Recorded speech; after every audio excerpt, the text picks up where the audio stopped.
Chapter 1801. Vulture was also exhausted. When he could no longer take the last step, he chose to give up and stop running. At worst, he would just die together with Wang Zhong. Since he couldn't get what he wanted, he would make it so that no one else could.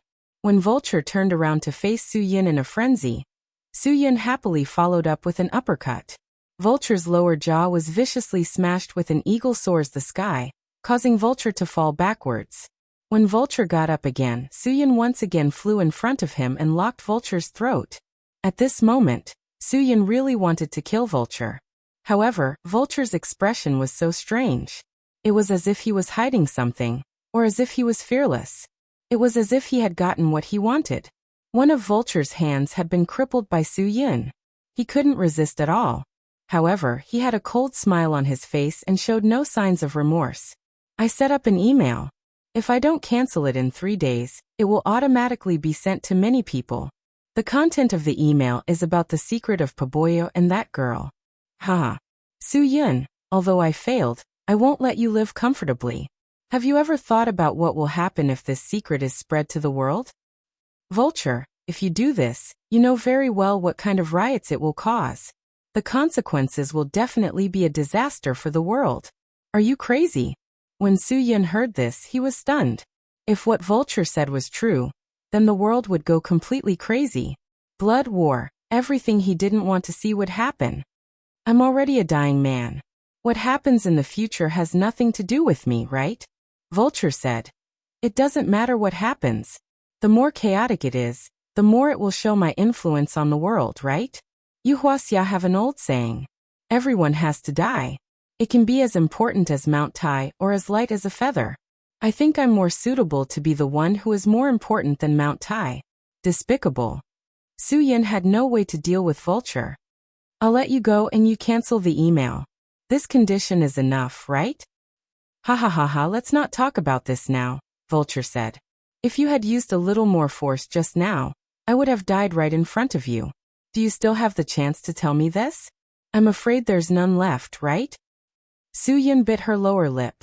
This is the last chance I'm giving you. I'm afraid you're not the one who's giving me a chance. You're the one who's asking me for a chance, right? Vulture said. Don't make it sound so nice. Su Yin, although the initiative is in your hands now, you would never have thought that I would have this move. Just as Su Yin was stuck between a rock and a hard place, someone caught up from behind. Su Yin looked back and saw that it was Black Dragon Han Zhan. He was a little surprised, but he quickly realized that the person who shot at Vulture was definitely Han Zhan.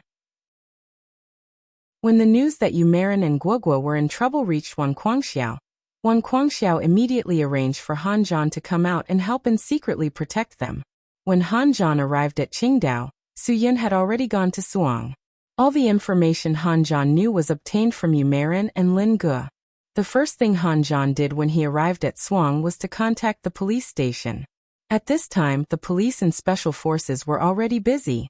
Han Zhan's thoughts were no different from Su Yin's. They both chose to see what kind of trouble it was, and whether they needed to solve it. When Han Zhan arrived, he noticed that snipers were lying in ambush in various positions. The aura was quite strong. Obviously, the people inside were not easy to deal with.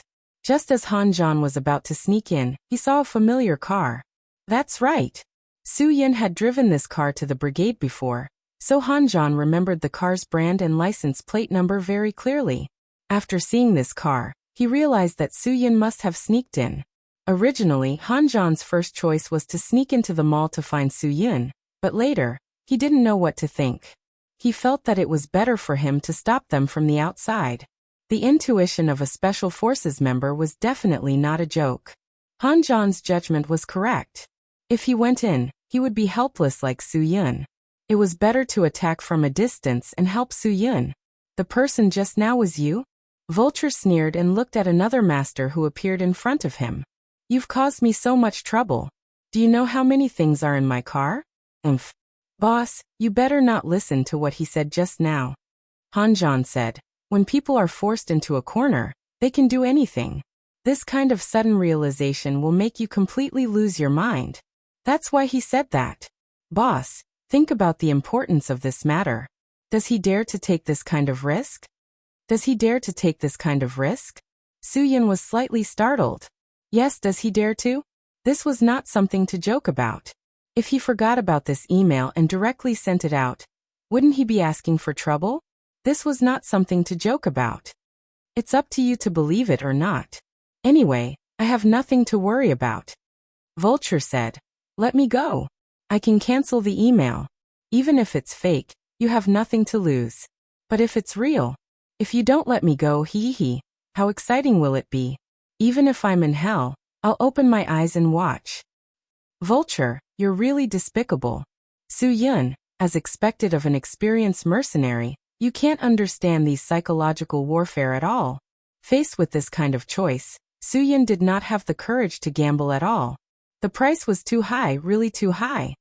Boss, you can't let him go, Hanjan said. I know a little about Guogua's matter.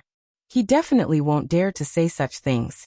I can guarantee that he doesn't have any bullshit email. You're quite nice to hear. Okay, then you can do it. I've said it before, my death will be heavier than Mount Tai. Vulture closed his eyes. He did not believe that Su-Yin would dare to gamble with him. His bet was only his life. How many lives were involved in Su-Yin's bet? It was impossible to calculate. Su-Yin frowned. He was hesitating. He was really in a dilemma. Boss, let's do it. Hanjan's position was very firm. This person had to be eliminated.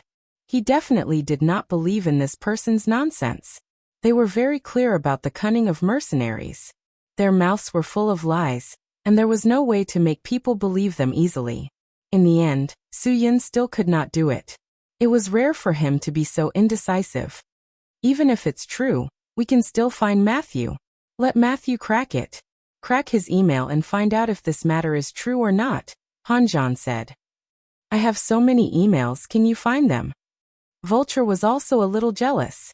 This guy beside Su-Yin was constantly egging him on, and it was easy for him to influence Su-Yin's thoughts. If it wasn't for this guy, Vulture believed that Su-Yin would have let him go long ago. Hanjan said sternly, Boss, he's already guilty. I believe in Matthew. Su-Yin faintly squeezed out a few words. Vulture was too dangerous and could not be left alive. If he let someone who knew so many secrets go, the consequences would be no different from the release of the email. Su-Yin made the final decision. Suddenly, Vulture felt his throat tighten, and he could no longer exhale. Su-Yin wanted to end his life. He had really decided. You will definitely regret it. Vulture could only weakly squeeze out these few words. He no longer had the chance to do what he wanted to do, and also no chance to say what he wanted to say. Paboyu would be the last regret in his life. But when Su-Yin released his hand, Vulture had completely stopped breathing. Originally, Su-Yin wanted to capture him alive, but with his words, Su-Yin was worried that he would be deceived. If he really let him go, it would be too late for regrets. I need to contact Matthew immediately. Su-Yin did not have the chance to rest now. He had to go back and tell Matthew about this matter, and ask Matthew to help find the emails. Chapter 1802. Hanjan also breathed a sigh of relief. If Su-Yin wanted to let them go, he would not let Vulture leave alive. Even if Su-Yin would fall out with him, he would still punish Vulture on the spot. Fortunately, Su-Yin finally understood and did not make a mistake. At this time, Du Yufeng and Li Guangqin's people also came out. Seeing that the criminal was dead, the two finally breathed a sigh of relief. They were more or less on guard against Hanjan, who was fully armed beside Su-Yin. Only after Su-Yin calmly said that he was one of them, did they calm down. You were the one who fired the gun, right? Du Yufeng said. No wonder there were people who did not listen to his order. It turned out that there was another expert. You really scared me to death. Good shooting, good shooting. I'm sorry to have startled everyone, Hanjan said. The criminal is too dangerous. I had to make the decision. If I offended you, I hope you can forgive me. I also had no choice but to fire. If we did not control him in time, once the car left the square in front of the mall, we would have completely lost the initiative. Li Guangqin guessed that Hanjan's identity was not simple, but since he fired the gun, they still needed to ask him to show his identification. After all, This was not a small matter. Because of Su Yun's face, Li Guangchen did not know how to be tactful. Fortunately, Han Zhan was a smart person. He took the initiative to take out his identification. This is my identification. You should check it. Ah, we are all on the same side. This is not necessary. Li Guangchen smiled. Although he said that, he still took the identification that Han Zhan handed to him. Of course, the identification did not have any content of the Dragon Brigade written on it, but it was a certificate recognized by the Ministry of Public Security. With this certificate, one could participate in any criminal case at any time. After reading it, Li Guangchen immediately returned the certificate to Han Zhan. People who could have this certificate must be special forces. Li Guangchen was really envious. If he had a next life, he would definitely work harder to become a real member of the special forces. Su Yun tried to find some clues on Vulture. It was easy to crack his email, but they didn't know how many emails Vulture had. Su Yun didn't have time to think about other things. He was pressed for time. He needed to crack Vulture's email as soon as possible. Help me take care of Guogua and Cho Yun, Su Yun said to Han Zhan. He contacted Wen Xiao and asked if Wen Xiao could give him some clues. Wen Xiao really didn't know Vulture's email address, but he had dealt with Wen Xiao before. Some of the employers who had a good relationship with Vulture also contacted Wen Xiao. If Wen Xiao wanted to obtain some clues, he obviously had more ways than Su Yun. Wen Xiao understood what Su Yun meant. He immediately began to contact the employers in Southeast Asia and the Middle East. It only took a few hours for him to get some useful information. Wen Xiao provided Su Yun with 3 of Vulture's email addresses. Su Yun felt a little comforted, but he still needed Wen Xiao to continue to look for other email addresses. Even if they had only been used once, he still needed to find them. Su Yun knew very well that success or failure depended on this. After he got Vulture's email address, he immediately contacted Matthew. Matthew was proficient in computers. This was a piece of cake for him. Su Yun waited for Wen Zhao's news while waiting for Matthew's reply. This feeling was really unbearable. Fortunately, there was still something for him to do at this time.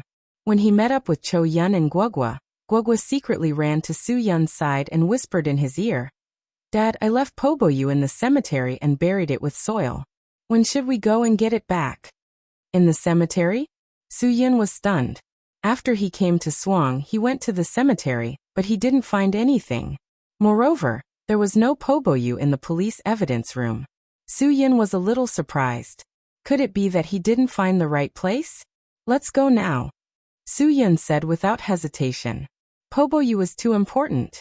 If it wasn't for the urgent situation, he believed that Guogua wouldn't have thrown it directly in the cemetery. Taking advantage of the fact that the cemetery was still protected by the police, Su Yun of course had to rush over to find Poboyu as soon as possible. Guogua was also anxious. She also wanted to get it back as soon as possible. After all, the cemetery was no longer safe. Even if Guogua didn't bring Poboyu with her in the future, she couldn't leave Poboyu under the Swang cemetery. "Sister Cho Yun, have a good rest," Guogua said. "We'll be back soon. Be careful." Cho Yun knew what they were going to do. "Go and come back quickly." Su Yun nodded. Han Zhan was here, and there were so many police officers. Cho Yun would definitely not be in any danger. Fortunately, she brought enough elixirs when she went out. Otherwise, he didn't know what would happen now. Although Du Yufeng and Li Guangchen wanted to know what Su Yun was going to do with the little girl, they didn't ask when they saw that Su Yun didn't want to say anything. Su Yun drove Guogua back to the cemetery quickly. Guogua didn't care about the mud underground. She squatted down and started digging. However, after she dug the grave, she found that Poboyu, who she kicked in, was gone. Guogua looked at Su Yun with a blank face. Su Yun was also dumbfounded. He knew that there must be an accident. "Impossible. I obviously threw the jade in and buried it before I left," Guogua said to herself. "Why is it gone? That person couldn't find it at all. He even looked under the reservoir many times. Who took the jade?" Su Yun was also sure that Poboyu was not in Vulture's hands. Generally speaking, no one would come to the scene of a criminal case, and the location was in a cemetery. Naturally, no one would come to watch. The only people who could be suspicious, other than the cemetery guard, were the police officers at the cemetery. Other than that, there was no one else. Soo-Yun looked through the evidence room of the crime squad. He didn't see Po-Bo-Yu at all. Now the person who was suspicious was the cemetery guard. At this moment it was already late. The tombkeeper was listening to his radio, which was about to run out of battery. This tombkeeper was really brave. Guarding a tomb was already scary enough, but he was listening to a ghost story program. As he listened, he yawned. The cemetery guard looked at the time on his watch. It was almost 12 o'clock. He would check around again to see if there were any problems, and then go to bed. In fact, this job was not difficult. He was just afraid that the trees in the cemetery would be burned by an open fire. Other than that, there was nothing else. Nowadays, people only buried a small amount of ashes. There was nothing to steal. Even if there really were grave robbers in this world, they wouldn't be stupid enough to come to the cemetery to dig up graves, unless they had taken the wrong medicine. Soo-Yun and Guoguo's visit in the middle of the night really scared the cemetery guard half to death. He had long been used to the silence of this place in the middle of the night. Suddenly, there was a knock on the door. How could he not be scared? However, the cemetery guard patted his chest and got up to open the door. As he opened the door, he muttered, "If you don't do anything wrong, you won't be afraid of ghosts knocking on the door." This was a cemetery. Other than him, who was breathing, the neighbors were all ashes. Only ghosts would knock on the door in the middle of the night. When the door opened, the cemetery guard saw two living people, one big and one small, with shadows under their feet and breathing through their noses. He instantly breathed a sigh of relief. "I say, you are really brave. You could have gone anywhere in the middle of the night. Why did you have to come to the cemetery to join in the fun? Do you think your life is too long? If you don't do anything wrong, you won't be afraid of ghosts knocking on the door." Guoguo repeated the cemetery guard's words. "Then did you do anything wrong?" "Of course not," the cemetery guard said. The gravekeeper said, "I've never done anything against my conscience in my life. Otherwise, would I dare to do this job?" Chapter 1803. These words made a lot of sense. If one wasn't the kind of person who wasn't afraid of crooked shadows, who would dare to take on the job of guarding a tomb? Evil had its retribution. Even if one had a big heart, they wouldn't be able to bear the pain of sleeping with so many neighbors after doing something against their conscience. "I'm sorry to disturb you in the middle of the night. I just want to ask you something," Soo-Yun said. "Did you see a jade pendant at the grave where the incident happened?" It was about the size of her fist and had a greasy luster. It looked slightly translucent under the strong light. It looked heavy, but it wasn't that heavy. The tombkeeper was startled. "I really don't know about that. I haven't even seen it before, let alone how it feels. If you lost it, go to the police." After the incident, the place was protected by the police. I haven't been there since, and I haven't. Wait, did you sneak to the tomb just now? Aya, aren't you afraid that the police will find trouble with you? When the police leader left, he specifically told me not to let anyone go to that place. The tombkeeper looked very annoyed. He helplessly slapped his thigh and sighed. "Why didn't you sleep in the middle of the night to find trouble for me? I'm really speechless at night owls like you. Aren't you afraid of the dark?" Uncle, you really didn't see that jade pendant?" Guoguo looked nervous. "That thing is very, very important to me. That tomb belongs to my grandfather, and that jade pendant is the only thing my grandfather left for me. If you find it, please return it to me. You can ask for as much money as you want. Ask for as much money as you want." The tombkeeper was startled. "What do you two mean? I'm not that kind of person. I've been returning the money I found since I was in elementary school." The children's song, "I Found a Penny on the Side of the Road," was adapted from my story. You can't say things like that. We didn't mean that. It's just that that thing is too important to us. That's why the child spoke without thinking. Soo-Yun was a little apologetic, because there was nothing suspicious about the tombkeeper's reaction. There was nothing suspicious about it at all. The tombkeeper sighed and said, "Child, you really shouldn't say such things. Even if I see the jade you're talking about, I won't give it to you. Really, I'll give it to the police. I can't say who it belongs to, Only the police can make a judgment. Do you understand? I'm sorry for the trouble. Suyin. He left with Guagua. Now that Paboyu could not be found, there was only one possibility. All the police officers who were at the scene at the time were suspects. Paboyu did not have legs. If someone did not take it, it would be impossible for them to not find it for no reason. On the way back in the Suyin and Guagua was very nervous. She thought that the safest method had actually gone wrong. How could she bear it?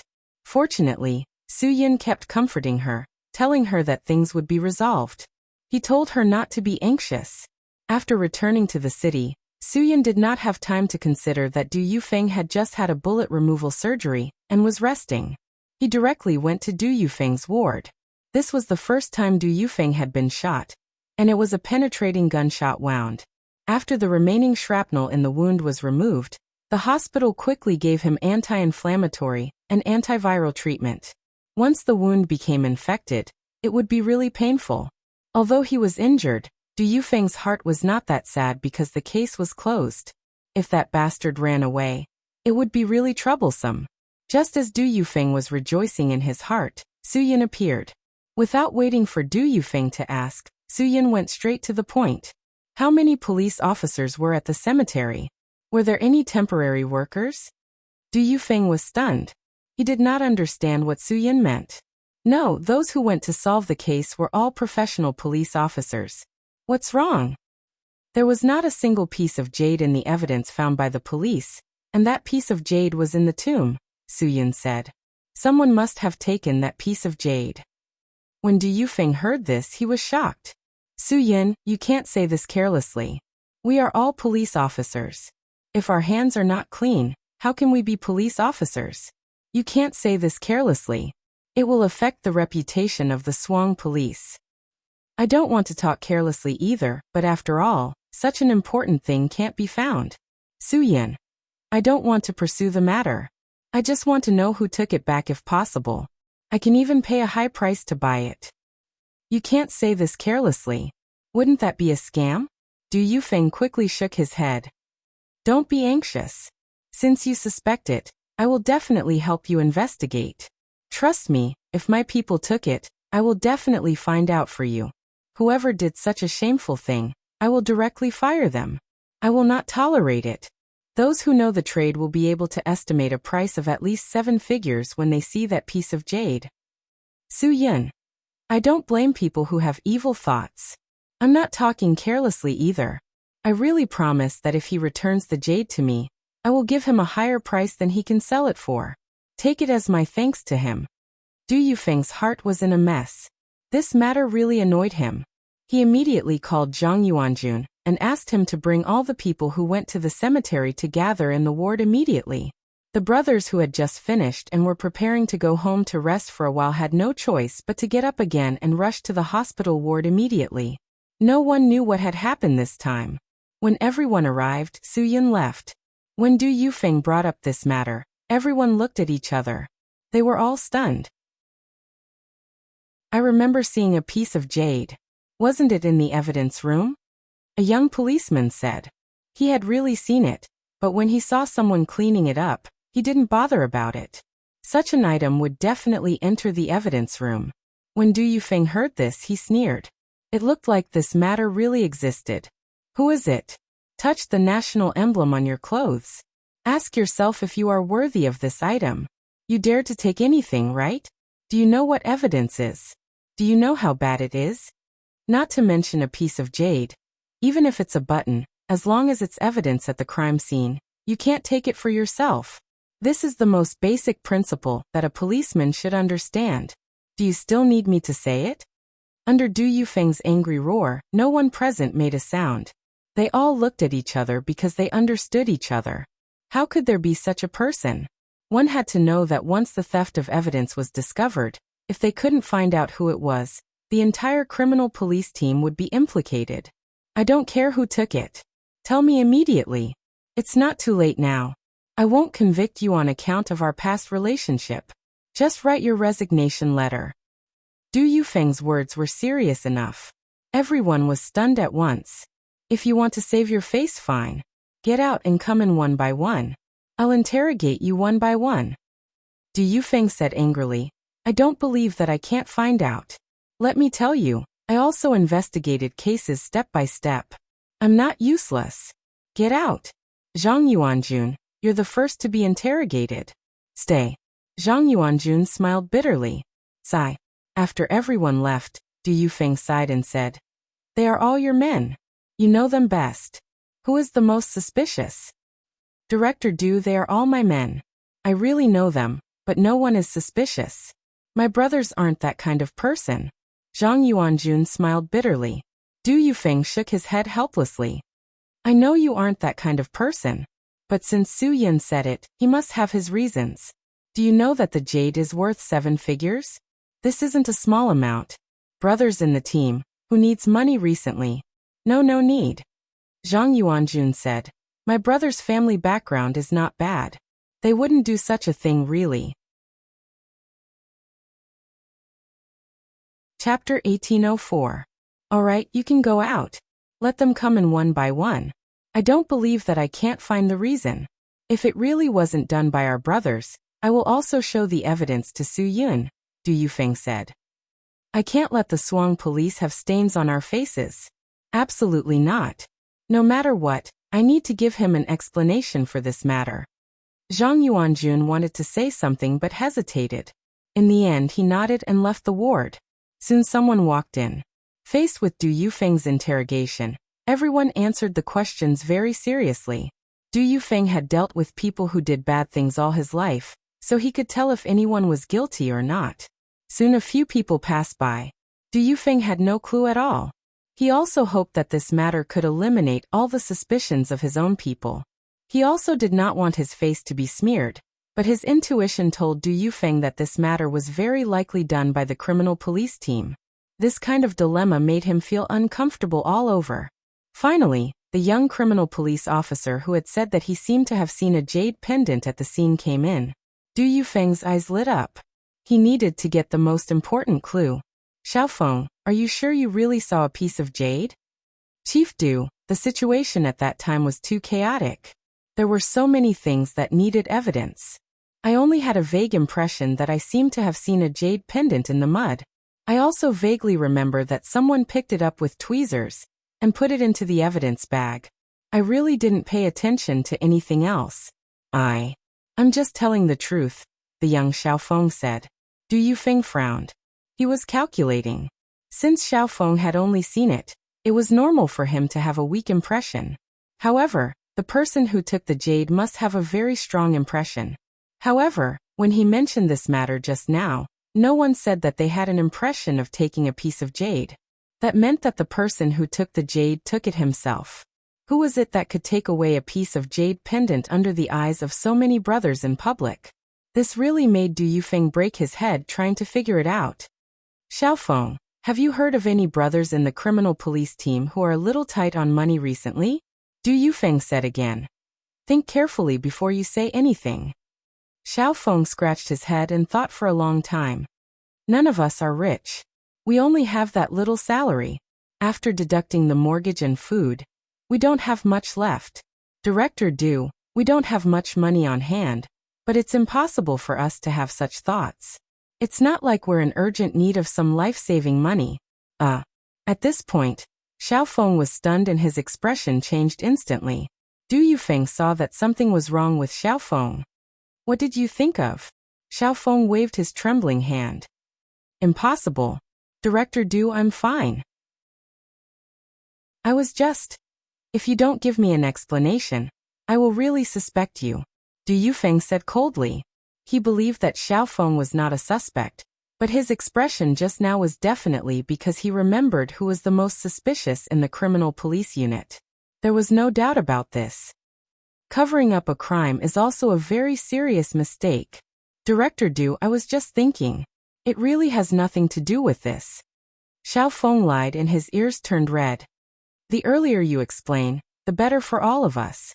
Du Yufeng patted Xiaofeng's shoulder. I know. No matter who did this, we all feel the same. We really can't believe that this would happen to one of our own. If you have anything to tell me, don't hide it from me. For anyone who is suspicious, we are not suspecting him, but helping him to clear his name. Otherwise, our faces will always be smeared with black. Xiaofeng lowered his head helplessly.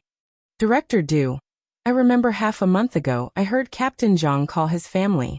It seems that his mother has liver cancer. If we want to save her life, she needs a liver transplant. And the liver transplant will probably cost 500,000 to 600,000. Moreover, there will be long-term care and all kinds of medicine. I'm afraid it won't be lower than 700,000 to 800,000. 700,000 to 800,000? A criminal police captain's annual salary, performance bonuses, and subsidies were only a little more than 100,000. Even if Zhang Yuanjun didn't eat or drink, it would take him 5 to 6 years to save up 700,000 to 800,000. Moreover, Zhang Yuanjun had a child who had just started kindergarten. Kindergarten tuition now was even higher than university tuition. It was easily 20,000 to 30,000 yuan a year. Zhang Yuanjun's wife was an ordinary primary school teacher. Her annual salary would definitely not be left after investing it all on her child. Zhang Yuanjun's salary was enough to support his family and provide for both parents' retirement. Zhang Yuanjun and his wife's parents were farmers in the countryside. They had never gone out in their lives and had not seen much of the world. They really did not have much money. Although both parents did not want to pressure their children and tried to reduce their expenses as much as possible, the four elderly people would need at least 20,000 yuan a year. It was easy for people to fall sick when they got older. Most of them had to go to the hospital. To be honest, Zhang Yuanjun was under a lot of pressure. Although he had always joked that he and his wife could earn close to 200,000 yuan a year, he knew very well that he would not have much left after spending it all. Moreover, Zhang Yuanjun had not paid off his mortgage yet. Therefore, if he were to encounter such a situation, he would definitely cry but have no tears. At this time, Du Yufeng also thought of something. Zhang Yuanjun had done research on jade. Although he was not an expert, he could roughly estimate the price and distinguish the quality and rarity of jade. There was once when someone gave Du Yufeng a gift. He directly threw a jade sculpture of a 1,000-mile horse. At that time, Du Yufeng refused, but that person did not give up and secretly put it in his office. The next day, Du Yufeng came to the office. Coincidentally, Zhang Yuanjun came to find him for something. After seeing this jade sculpture, he said that it was worth at least 400,000 to 500,000 yuan. Sure enough, Du Yufeng was right. Du Yufeng looked at the price tag on the base. This jade sculpture of a 1,000-mile horse was 488,888 yuan.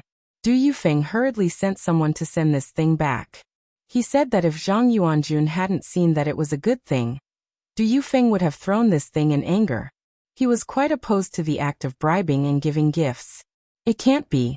Why is it like this? Du Yufeng's face also changed. Now all signs indicated that the person who took the jade was Zhang Yuanjun.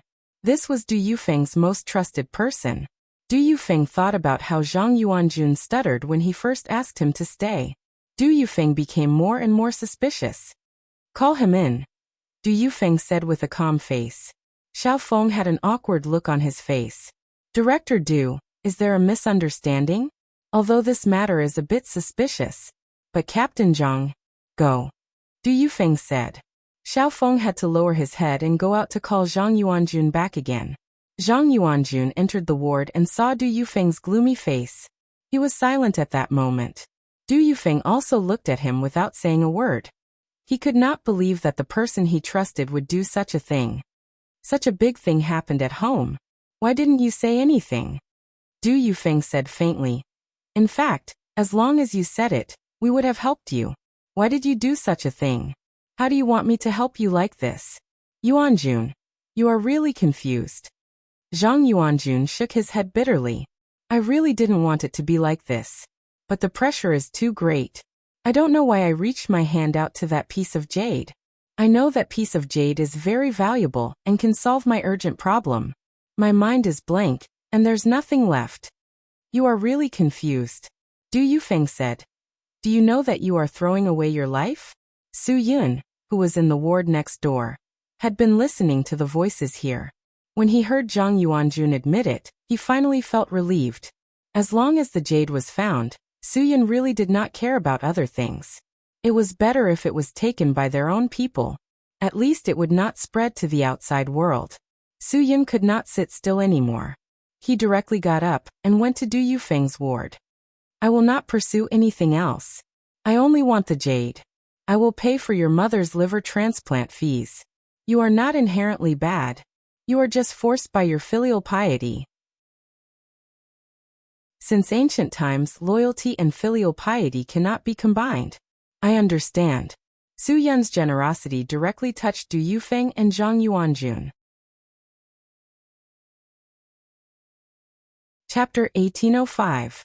Su Yun wasn't just saying this casually. His mentality was much better than Du Yufeng's. If his people took it, he would treat it as if they were helping him to keep it safe. There was no harm in paying a storage fee. For Su Yun, as long as Paboya was fine, nothing else mattered. Our brothers outside don't know about this yet. Only the three of us know about it. I won't tell anyone. And I believe that Chief Du won't tell anyone either. Su Yun continued, Captain Zhang, your career won't be affected. There will always be times when people are confused. As long as you can wake up early, it will be fine. Zhang Yuanjun was really touched. He couldn't say a word. He was the one who took other people's things, but Su Yun returned good for evil. How much does your mother need for medical expenses? I will take all of it. Just treat it as my thanks for protecting that piece of jade. Su Yun. Chief Du, the people you cultivate are all talents. I think Captain Zhang knew that this thing was too precious and was afraid of losing it. That's why he decided to protect it himself. Su Yun had already thought of a way out. As long as Zhang Yuanjun walked down this path, everything would be fine. Yes. Yes. Du Yufeng heard and immediately said.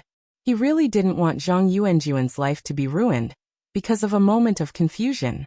Yuanjun, you are too conservative. You even fooled us. Now that the truth is out, and the owner of the jade has been found, you should quickly go and get it. This matter is over, and no one will mention it again. I'm sorry. Zhang Yuanjun lowered his head. His voice was even a little sobbing. He was really sad. Su Yun was repaying kindness with evil. He might as well give him 2 slaps to expose him and make him pay for his own foolishness. That piece of jade, I sold it yesterday. Du Yufeng slapped himself on the forehead. This guy sigh. Why was he so anxious? Great, now he didn't even have a way out. What should he do now? Although Su Yun also felt like he was struck by lightning, he could still keep calm. After all, the whereabouts of Paboya had been found. It's okay. This is not a problem. Who did you sell it to? I will think of a way to redeem the jade. Tomorrow morning, I will withdraw all the money they gave me and redeem the jade as an apology, Zhang Yuanjun said. After that, I will be at your mercy. Du Yufeng shook his head helplessly. He really didn't know what he should say. It was all his fault for causing trouble for himself. Du Yufeng really couldn't understand why Zhang Yuanjun would do such a foolish thing. Su Yun still said the same thing. As long as I find that piece of jade, nothing else matters. Really, I only need that piece of jade. Zhang Yuanjun was very clear about the value and significance of this jade to Su Yun. He nodded desperately and promised Su Yun that he would definitely redeem the jade. When Xiao was still searching for Vulture's email, he stayed up all night and contacted everyone that he thought Vulture might have contacted. When Xiao got hold of all the accounts that might be Vulture's email, Matthew also didn't sleep all night. He kept cracking the email accounts one by one. So far, none of the accounts that he cracked had the so-called timed email from Vulture. As more and more email passwords were cracked, Su Yun's heart became clearer and clearer. The pressure in Han Shun's heart was also swept away. I said that guy must be full of nonsense. In order to save his life, he would make up any kind of lie. If this was true, he would have used it as a shield. Why did he have to wait until the end to say it when he was completely at his wit's end? Fortunately, you were there at the time. Otherwise, I might have let him go in a trance. Su Yun grinned. Lies are good. In an instant, I feel that there is no external threat. That night, Su Yun didn't sleep at all. There were too many things on his mind. Early the next morning, Du Du Yufeng called Su Yin and told him that Zhang Yuanjun had brought money to the place where he sold the jade pendant to redeem it. He told Su Yin to rest assured that he would get it back for him. However, after 2 hours, there was no reply at all. Du Yufeng and Zhang Yuanjun also lost contact. Su Yin had already come to the hospital to look for Du Yufeng, but Du Yufeng didn't get in touch with Zhang Yuanjun. What's going on? It's really worrying. Du Yufeng sighed. I really don't know what this guy is doing. Did he tell you where he went? Su Yin was also a little worried. After all, this was related to Paboyu. If you know the place, I will go and take a look now. Du Yufeng thought for a moment. He mentioned it yesterday. It seems to be a shop called Peace Under the Heavens in the antique jade trade city. I don't know the details. I haven't been there much. It's here. Follow the provincial road to the west. It's less than 20 kilometers away. How about this? I will go with you. You are still injured. I can go by myself, Su Yin said. Then you go and look for him. It shouldn't be difficult to find him. By the way, Yuanjun drives a white Baojun car. There is no fixed parking space in that place. Generally, he will leave the car directly in front of the shop. If you go and find the car, it means that he must be there, Du Yufeng added. Su Yin responded and directly rushed to the antique jade trade city according to Du Yufeng's route. When Xiao was still intermittently looking for Vulture's suspicious mailbox, Matthew was still in the process of deciphering it. Everyone was busy with the same thing.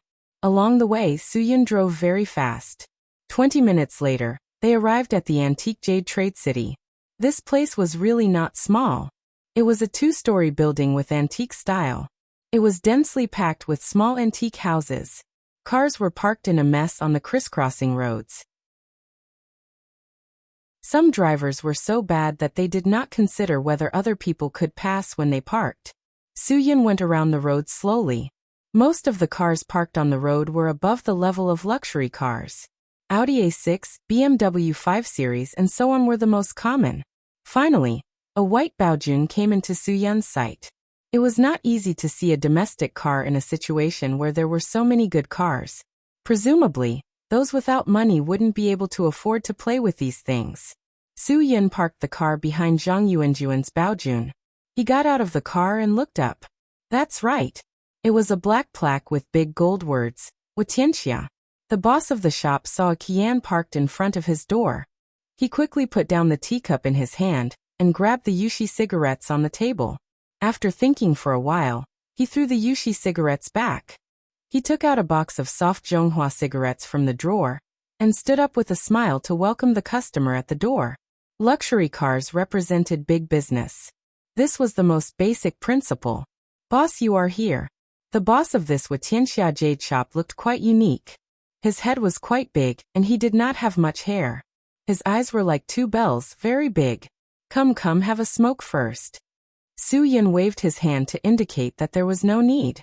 My name is Zhang Dei. My shop has been here for many years. I don't know if you were introduced by a friend, or... The jade shop owner, Zhang Dei, asked tentatively. Su Yin looked around and did not see Zhang Yuanjun.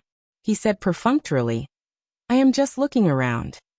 Boss, you really have good taste. Let me tell you, there are so many jade shops in this trade city. I am afraid that I am the only one who dares to pat my chest and say that my goods are genuine. If it is fake, I will be fined 100 yuan. Zhang Dei said confidently. He put away the cigarette in his hand. Because the customer did not smoke, he did not light it up. This was a matter of basic courtesy. People who did business were all shrewd. Yes. Your place looks pretty good, Su Yin said nonchalantly. Zhang Dei smiled. Of course. Although a sparrow is small, it has all the essentials. Boss, you can just take a look at the good things in my shop, and you will know what level we are at. Hetian jade, Xiu jade, Nanyang jade, Lantian jade, Mixian jade, Beijing white jade, Chilean jade, Kunlun jade. Our shop has everything. Boss, you have so many treasures in your shop. You are quite low-key, opening domestic products. Su Yin looked at Baojun, who was outside the door. He felt that something was wrong. That is not me. Ah ha ha ha. Isn't that because I love my country? I support domestic products. Zhang Dei said. Actually, I also like your Qian. But I am an honest person. I don't earn much money. Chapter 1806. Su-yin looked at the jade along the display case and muttered to himself, Hetian jade, Xiao jade, Nanyang jade, Lantian jade, Mixian jade. Hee, I have all these jade, and they are all treasures carved by famous masters. These here. To be honest, don't be angry, I really don't like them. Of course, a nouveau riche couldn't get angry when he spoke. Opening a business, one had to greet people with a smile. This was the most basic principle. Zhang Dei smiled and said, Boss, you don't look like a simple person. If you don't like the jade in my shop, then don't go to other jade shops. It will only waste your eyes. Boss, I'm also a knowledgeable person. Don't try to fool me with some random worthless things. Su-yin. Is there anything new? Take it out and let me see it. If I like it, we can sit down and talk.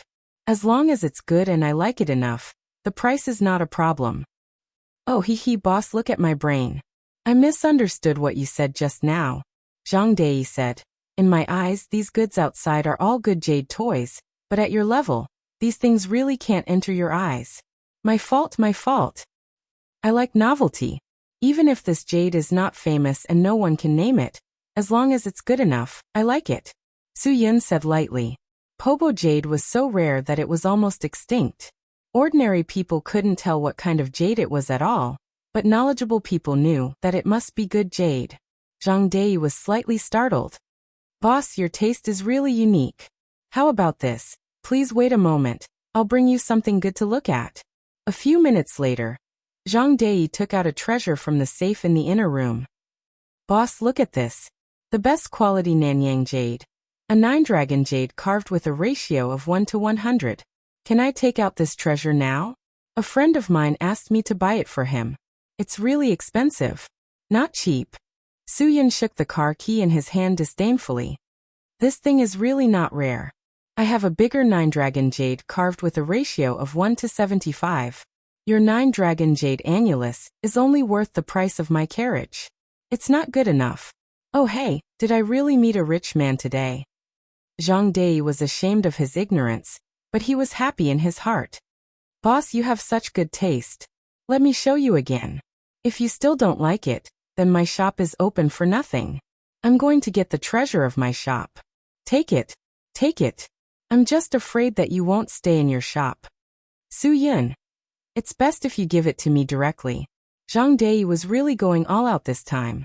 He took out a Wuxing Guangong sculpture that was about 50 centimeters tall.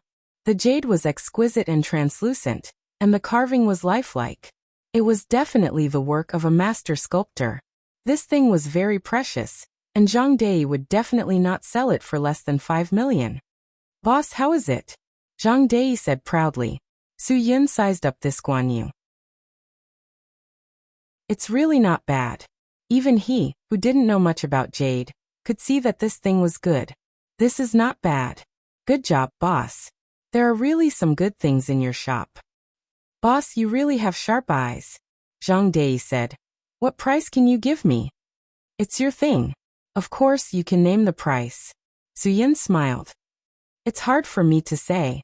I don't even want to spend money to take this thing away. You're such a big boss and so rich. Why would you care about this little thing? You must be joking. Zhang Dei laughed dryly. To be honest, this is really the treasure of my shop. If it weren't for the fact that you and I are fated to meet today, I wouldn't have taken it out. To be honest, I really don't want to sell it. That's really flattering me. Su-yin. Since you don't want to sell it, then I won't take it away from you. I'm not a gangster. If I invite a guanyu back, I'm afraid you'll be lonely. Zhang Dei's face was a bit ugly. Is this guy really rich or just pretending? Knowing that it was expensive, he didn't dare to name a price for a good thing. Then, what kind of jade do you want?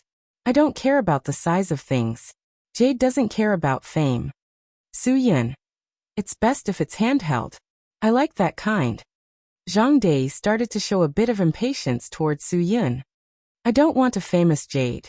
I want a handheld one, and the quality can't be bad. If you really say so, I do have one. But I'm afraid you can't afford it. Boss, just tell me what price you can accept. Don't show me anything below 1 million, Su Yun said disdainfully. Zhang Dei gave him a thumbs up and returned to the inner room. However, when he reappeared, he was holding a small golden box in his hand. If the jade inside is still not to your liking, then forgive me for not being able to do anything about it. You'll have to look around somewhere else. After Zhang Dei opened the box, Su Yun's eyes lit up. Pobo jade. This was Guogua's Pobo jade. Boss, you're interested in it? After Zhang Dei saw Su Yun's reaction, he felt a burst of happiness and uneasiness. This jade was good jade, but he didn't know what kind of jade it was. He had gambled 500,000 to buy it, and he hadn't even found an expert to identify it. Now someone had taken a fancy to it. Just an hour ago, the guy who sold the jade to him wanted to redeem it. He refused, and the other party was even willing to pay 100,000 more to redeem it. The more it was like this, the more Zhang Dei felt that this jade was a treasure. He definitely couldn't return it. In the end, that person insisted on taking it back. Zhang Dei had no choice but to call a group of brothers to take that guy down. They dragged him to the back of the warehouse and tied him up. That guy was quite skilled. Several of his brothers had suffered a lot. Because of this, Zhang Dei could not let him off easily. He first tied him up in the warehouse and let his brothers beat him up to vent their anger. When it was time for lunch, Zhang Dei would deal with him. Well, this is a little bit.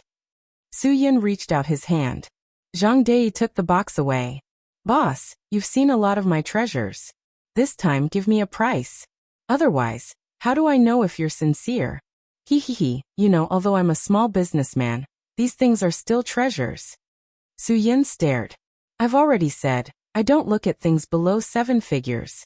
Since I've taken a fancy to it, I naturally know how much it's worth.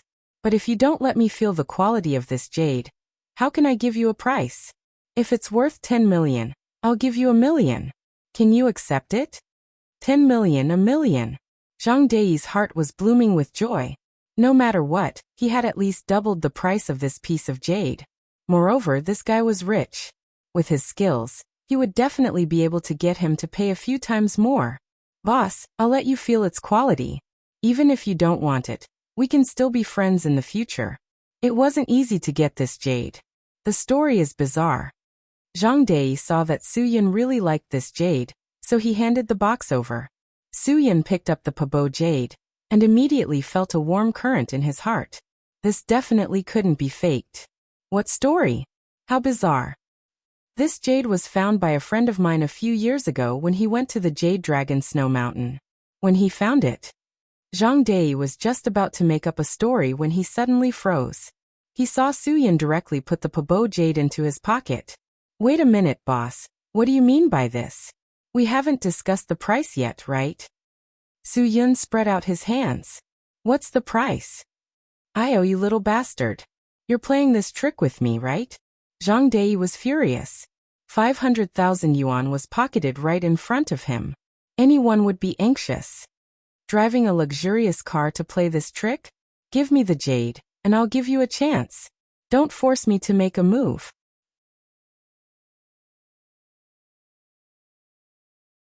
Chapter 1807. When Zhang Dei got angry, he was really domineering. After all, he had been in the underworld before. Facing such a situation, the first thing he could think of was to use tough means to solve the problem. Moreover, he had a few brothers who were in the warehouse at the back of the trade city to teach the guy who sold the jade a lesson, and wanted to redeem it. Su Yun's Qian was not a local brand in Suang. Zhang Dei had all the advantages. Of course he wouldn't give in. In this situation, he had to stand up and kill in all directions.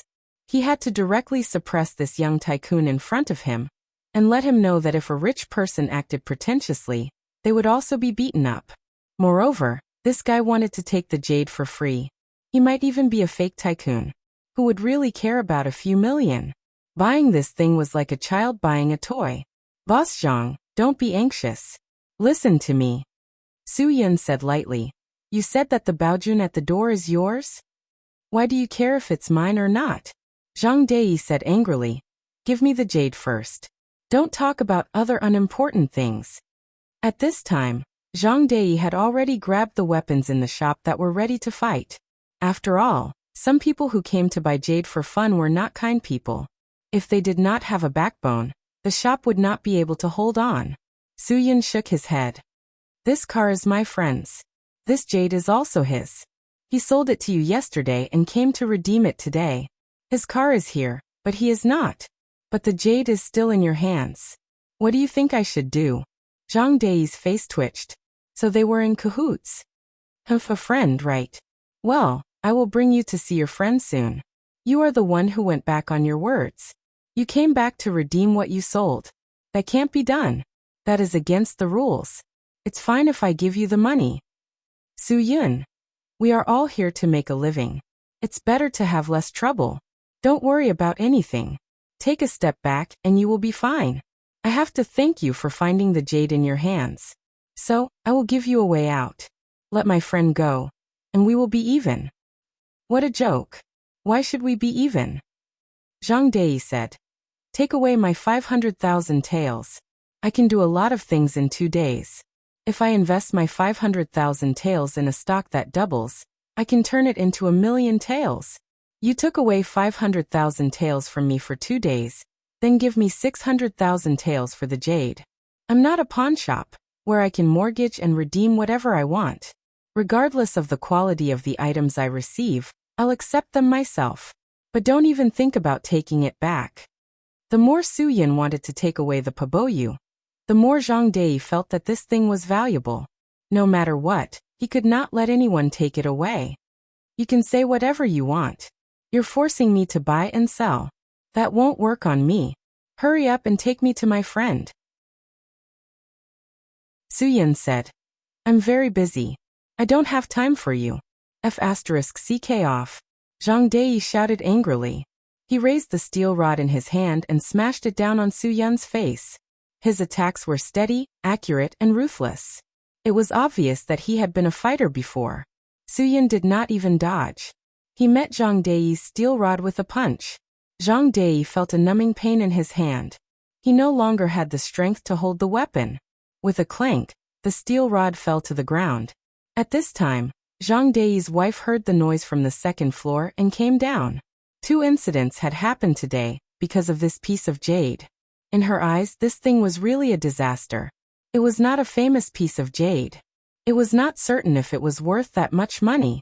She was willing to redeem it for 600,000 taels in 2 days. How easy it was to earn 100,000 taels in 2 days. Zhang Dei, just give the broken jade to them. But let's make it clear. We'll treat the 500,000 taels as a loan shark. 600,000 taels won't do. How about this, you give us 700,000 taels and take it away. We won't argue with you. Zhang Dei's wife said as she walked down the stairs. Zhang Dei's hand was in pain. He glared at his wife unhappily. Women get lost when men talk. This has nothing to do with you. He was sure that this thing was worth at least 7 digits. Zhang Dei, are you crazy? His wife was quite fierce. She scolded fiercely. Then you deal with it yourself. If you lose this piece of jade, I'll skin you alive. Shut your crow's beak. Zhang Dei was angry. He scolded his wife. When he saw Su Yun's fist that was harder than a steel rod, he lost his confidence. This guy's hand is a prosthetic? Why doesn't it hurt? The arm can be fake, but the head can't be fake, right? Zhang Dei was angry. He didn't care about anything else. He picked up a chair and threw it at Su Yun. Su Yun took the opportunity to kick the chair away. The chair smashed the glass of the display case at the side with a bang. The broken glass and jade were mixed into a pile. Zhang Dei's wife almost screamed out loud. Zhang Dei was even angrier. This was considered smashing his shop. Zhang Dei, who had lost his mind, made him forget to calculate his chances of winning. Facing such a powerful guy, he would only die a worse death if he fought him head-on. As expected, Su Yun did not disappoint. He clasped Zhang Dei's shoulder joint, and with a crack he dislocated the arm that Zhang Dei used to swing his fist. Then he grabbed the back of Zhang Dei's head and smashed it at the display case that had just been smashed. Zhang Dei instantly experienced a kind of helplessness. His head was like being strangled by a machine-like thing. He couldn't escape at all. Seeing that Zhang Dei's face was about to smash into the display case that was full of broken glass, his wife screamed out loud. Disfigurement was a small matter. If both of her eyes were pierced until she was blind, how was she going to live the rest of her life? Zhang Dei's heart skipped a beat. He knew that he was done for this time. He had met a tough nut. Just as Zhang Dei's face was about to smash into the display case, Su Yun suddenly stopped the force in his hand. Zhang Dei felt that his heart had stopped. He carefully opened his closed eyes. The sharp glass fragments were only 1 or 2 centimeters away from his eyeballs. If Zhang Dei's head wasn't held in Su Yun's hand, he would have stabbed himself blind if his waist and abdomen were not weak. Why? Do you still want to continue? Su Yun said indifferently. I think it's about time to talk about my friend's problem, right? Talk? Boss, if you have something to say, we can talk about it.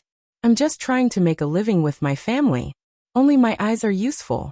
I can see the quality of jade. If I'm blind, my family won't be able to make a living. The beads of sweat on Zhang Dei's forehead dripped onto the glass fragments in front of him.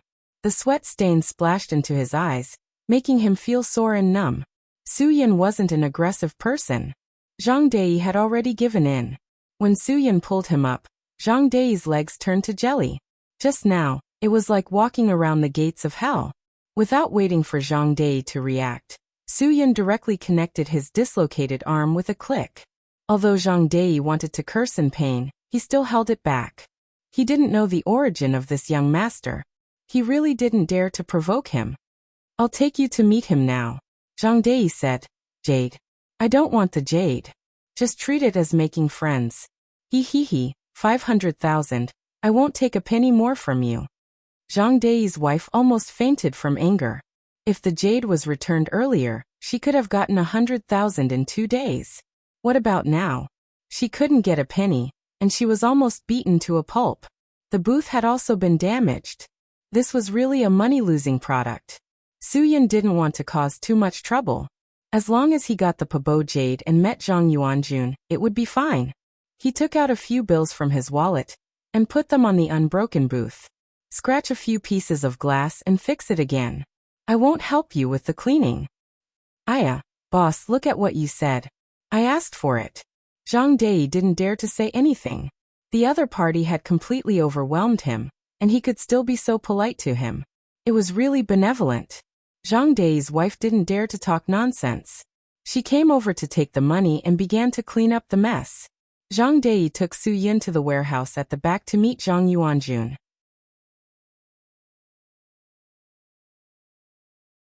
Chapter 1808. When Su Yun saw Zhang Yuanjun, he was already beaten to a pulp. Obviously, this was not in line with his identity as the captain of the criminal police force. Zhang Yuanjun must have been a low-key guy. Otherwise, how could these gangsters not know who he was? He was someone they could not afford to offend. However, such a dignified captain of the criminal police force was beaten up by a few burly men. Now his hands were tied behind his back, and he was thrown on the ground. He was half dead.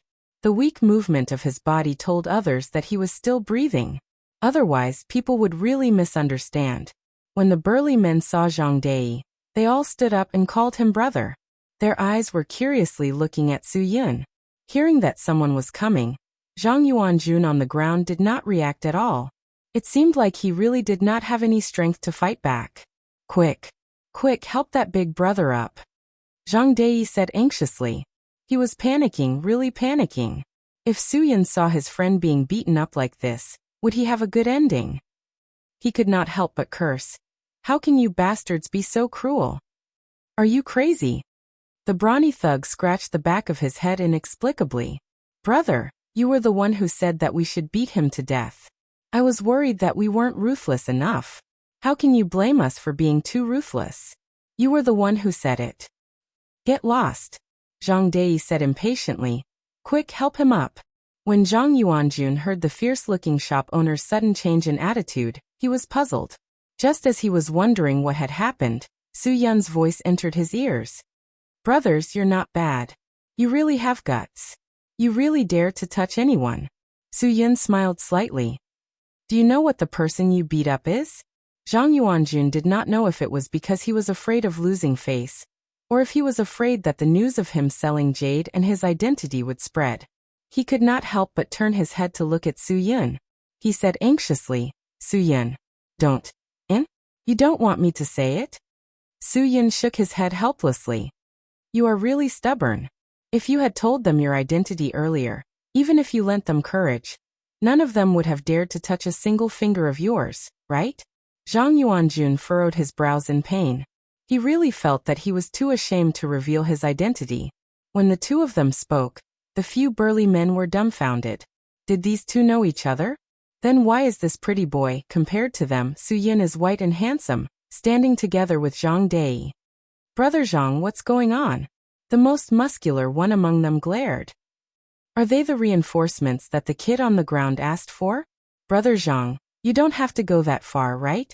You're not even afraid of this sturdy fellow causing trouble. Yet you're afraid of the one beside you? Zhang Dai almost cried when he heard this. He didn't want to be afraid, but how could he not be?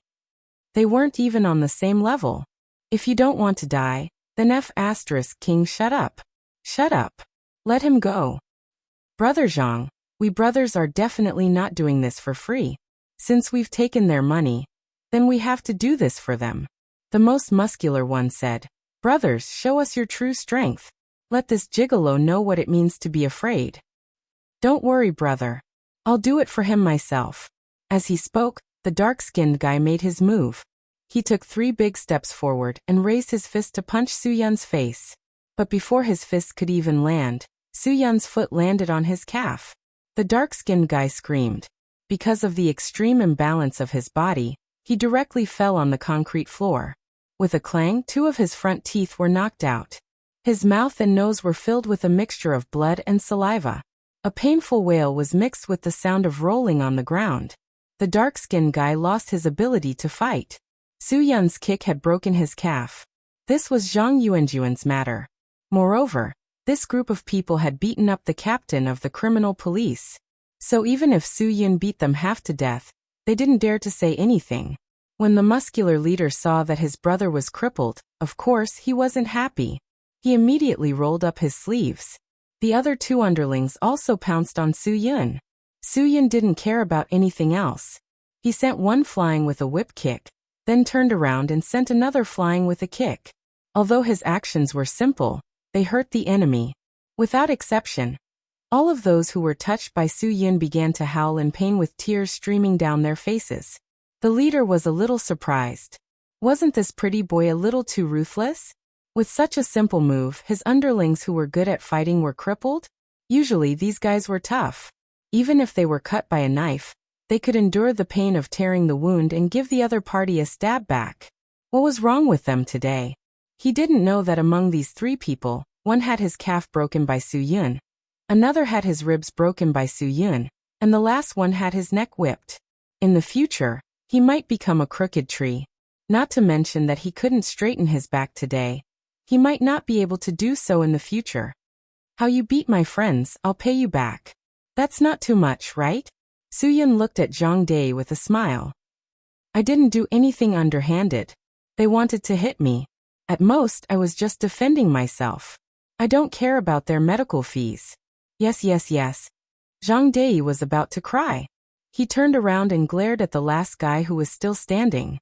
Why aren't you apologizing to this boss? Even if there were 10 of you, it wouldn't be enough. Boss, this brother has eyes but can't see. He didn't recognize Mount Tai. Please forgive him.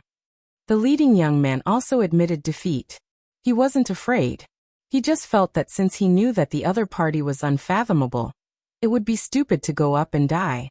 It was better to go without a beating. If he could avoid suffering, why would he want to suffer? But just based on his apology, Su Yun really didn't have any intention of forgiving him. You're also part of the underworld. In this day and age, how much is an apology worth in this society? The leading young man was startled. He looked at Su Yun in confusion. This guy seemed to want something else. Boss, I'll pay for this big brother's medical fees. Let's take a step back. We're all brothers in this world. Zhang Dai saw that Su Yun was still angry, so he quickly proposed a condition. Su Yun waved his hand and signaled Zhang Dei to shut up. He told the strongest fighter, "In this society, an apology is just an additional gift for the winner after they agree to all the conditions. Don't you think what I said is right?" This guy with a body full of muscles who had never suffered a loss in a fight was angry. They hadn't even fought, and this person said that he was the one who was being beaten like a dog. Based on what? A warrior prefers death to humiliation. The leading young man, who didn't dare to attack because he knew that he might not be able to win, exploded in an instant. With this temper, he probably wouldn't be able to achieve anything. "Today, I'll let you see who will be beaten like a dog." The leading strong young man waved his fist and pounced on Su Yun. Su Yun didn't hesitate. He rushed forward like an arrow. His left leg exerted force, and his whole body jumped high. His right knee turned into the shape of an arrow. He was like an angry bird that flew out.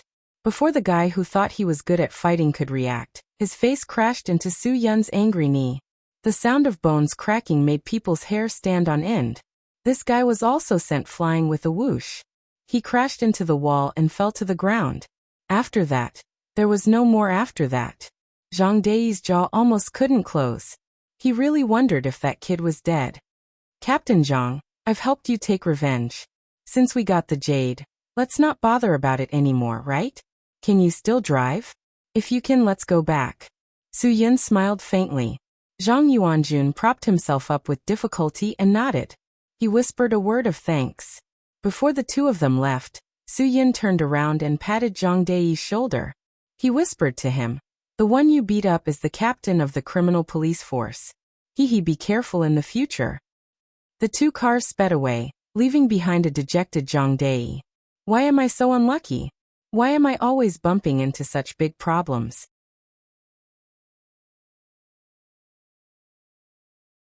Chapter 1809. The two of them drove all the way back to the Municipal Public Security Bureau. Just as they were about to arrive, Su Yun suddenly turned on the turn signal and waved outside the window. He signaled Zhang Yuanjun to stop the car with him. "You are the captain of the criminal police unit, but you were beaten up like this by a few hooligans. You are really something." Su Yun stopped the car and walked out. He smiled and said, "With your current situation, I don't think you should go back to the station. It will affect your image if people see you like this. I will talk to Director Du later. You can go home directly." Zhang Yuanjun smiled bitterly and shook his head. He took out a pack of cigarettes from his pocket and handed one to Su Yun. Su Yun waved his hand to indicate that he did not need it. Zhang Yuanjun directly stuffed it into his mouth. After lighting it, he desperately took 2 puffs. The fire burned the cigarette, and a cloud of white smoke floated out. "Why would a person like me care about my image?" Zhang Yuanjun still felt very guilty. The guilt toward Su Yun made him restless. "If it was not for you today, I really don't know how those people would deal with me. It doesn't matter if I get a few punches. If I can't get this jade back, I will really have the heart to die." Su Yun patted Zhang Yuanjun's shoulder. "You have already gotten it. Don't think about those terrible things that have not happened yet." After that, Su Yun suddenly opened the trunk and took out a black paper bag. He directly handed it to Zhang Yuanjun. Zhang Yuanjun was startled. He looked down and saw bundles of neatly arranged bright red banknotes through the paper bag. Zhang Yuanjun was stunned. He never thought that Su Yun's words were true, and that Su Yun would actually keep his word and take out so much money for him. "The money in here should be enough for you to use to treat your mother's illness." Su Yun smiled. "I also wish her good health and a speedy recovery." "Haha, if it is not enough, you have worked for so many years. You can pay for it yourself. If there are any leftovers, we can use them to buy some tonics for the elderly." Zhang Yuanjun was also an unyielding man. After hearing these words, 2 lines of hot tears rolled down his cheeks. He really couldn't believe that Su Yun would repay evil with good. This made him feel ashamed. There was at least 800,000 to 1 million yuan in the bag. It was more than enough for the surgery. Zhang Yuanjun stood in front of Su Yun and pondered for a while. Finally, he made a decision and took the money. It was only because he really needed the money to save his life. There was no other reason. "I'll write you an IOU." After Zhang Yuanjun took the money, he gritted his teeth and said, "Even if I, Zhang Yuanjun, die, my son will definitely return this money." As a criminal police officer, don't say such ominous words. Do you want to die in the line of duty? Su Yin chuckled. As for me, I don't lack this little bit, and I'm not in a hurry to use the money. You, on the other hand, lack this and are in a hurry to save your life. I don't need to say more. You know what's more important. No matter what, I have to return it, Zhang Yuanjun said. Su Yin nodded. How about this? If your son is successful in the future and becomes a big boss, he will pay me back double with interest. If he's like you, willing to sacrifice everything for the country and only earning enough money to live a comfortable life, then I don't want this money. How about it? Do you dare to bet? But this. Zhang Yuanjun was stunned. Are you afraid that your son will pay me double if he really becomes a big boss? You're so stingy. Su Yin shook his head. Zhang Yuanjun didn't know how to explain. No, I didn't mean that. But if he's really as useless as me in the future, then how is he as useless as you? Su Yin said, Captain Zhang, how long have you been a criminal police officer? How many bad guys have you caught? If these people weren't caught by you, how many evil deeds would they have committed? How many people would they have brought pain and disaster to? How many people would they have caused serious personal property losses? Zhang Yuanjun didn't say anything. He didn't think much of it because he was a Huaxia criminal police officer. That was what he should do. That was his duty, his duty. Every person, every job, has its own meaning to this society. There's no such thing as being useless or not. Not all big bosses are capable in what they do. Big bosses in the chemical industry are rich, right? Big bosses in the cement industry are rich, right? Big bosses in the coal industry, big bosses in the real estate industry, all of them are rich, right? But the things they do are still polluting the environment. Su Yin said, I think the sanitation workers are more noble. If one day, people can only wear gas masks when they go out in that era, the sanitation workers' wages will definitely be higher than those big bosses, because the things they do are more meaningful. Su Yin didn't know why he went off topic. Maybe it was because the smog was too serious recently, and they couldn't see the blue sky for a few days. Don't worry about money. The old woman's illness is more important. I won't say anything else. If there's a chance, let's meet in Qingdao. I'll be the host. Sure.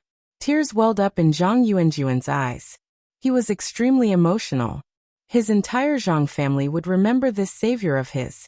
After persuading Zhang Yuanjun to leave, Su Yin went to the municipal bureau to submit a work report. After that, he went to the hospital to say goodbye to Du Yufeng.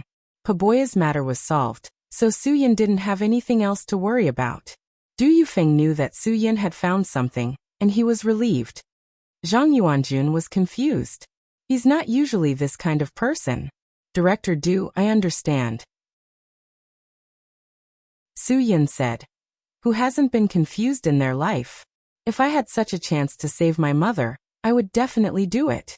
You should give more bonuses to your people in the future.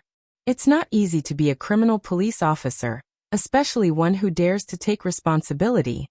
Du Yufeng shook his head embarrassedly. I'm ashamed.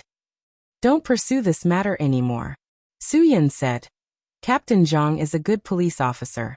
If you fire him, it will definitely be your loss.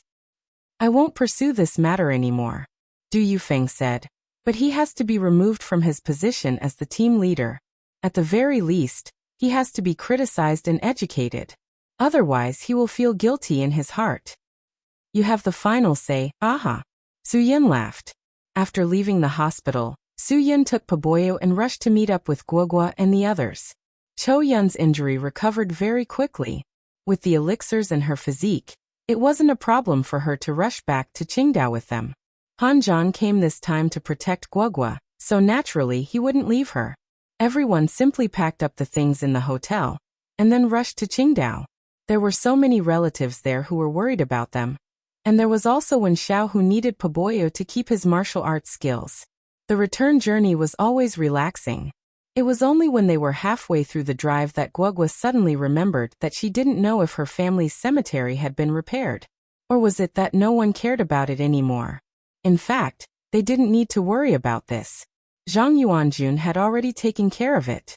In the future, he would definitely come to this place often. Although this place had nothing to do with Su Yun, because of this matter, he had profited from a disaster. He would come here for the rest of his life to comfort his guilt. Many times, people always had a thought in their mind. If they couldn't grasp the balance between good and evil, they would only regret it for the rest of their lives.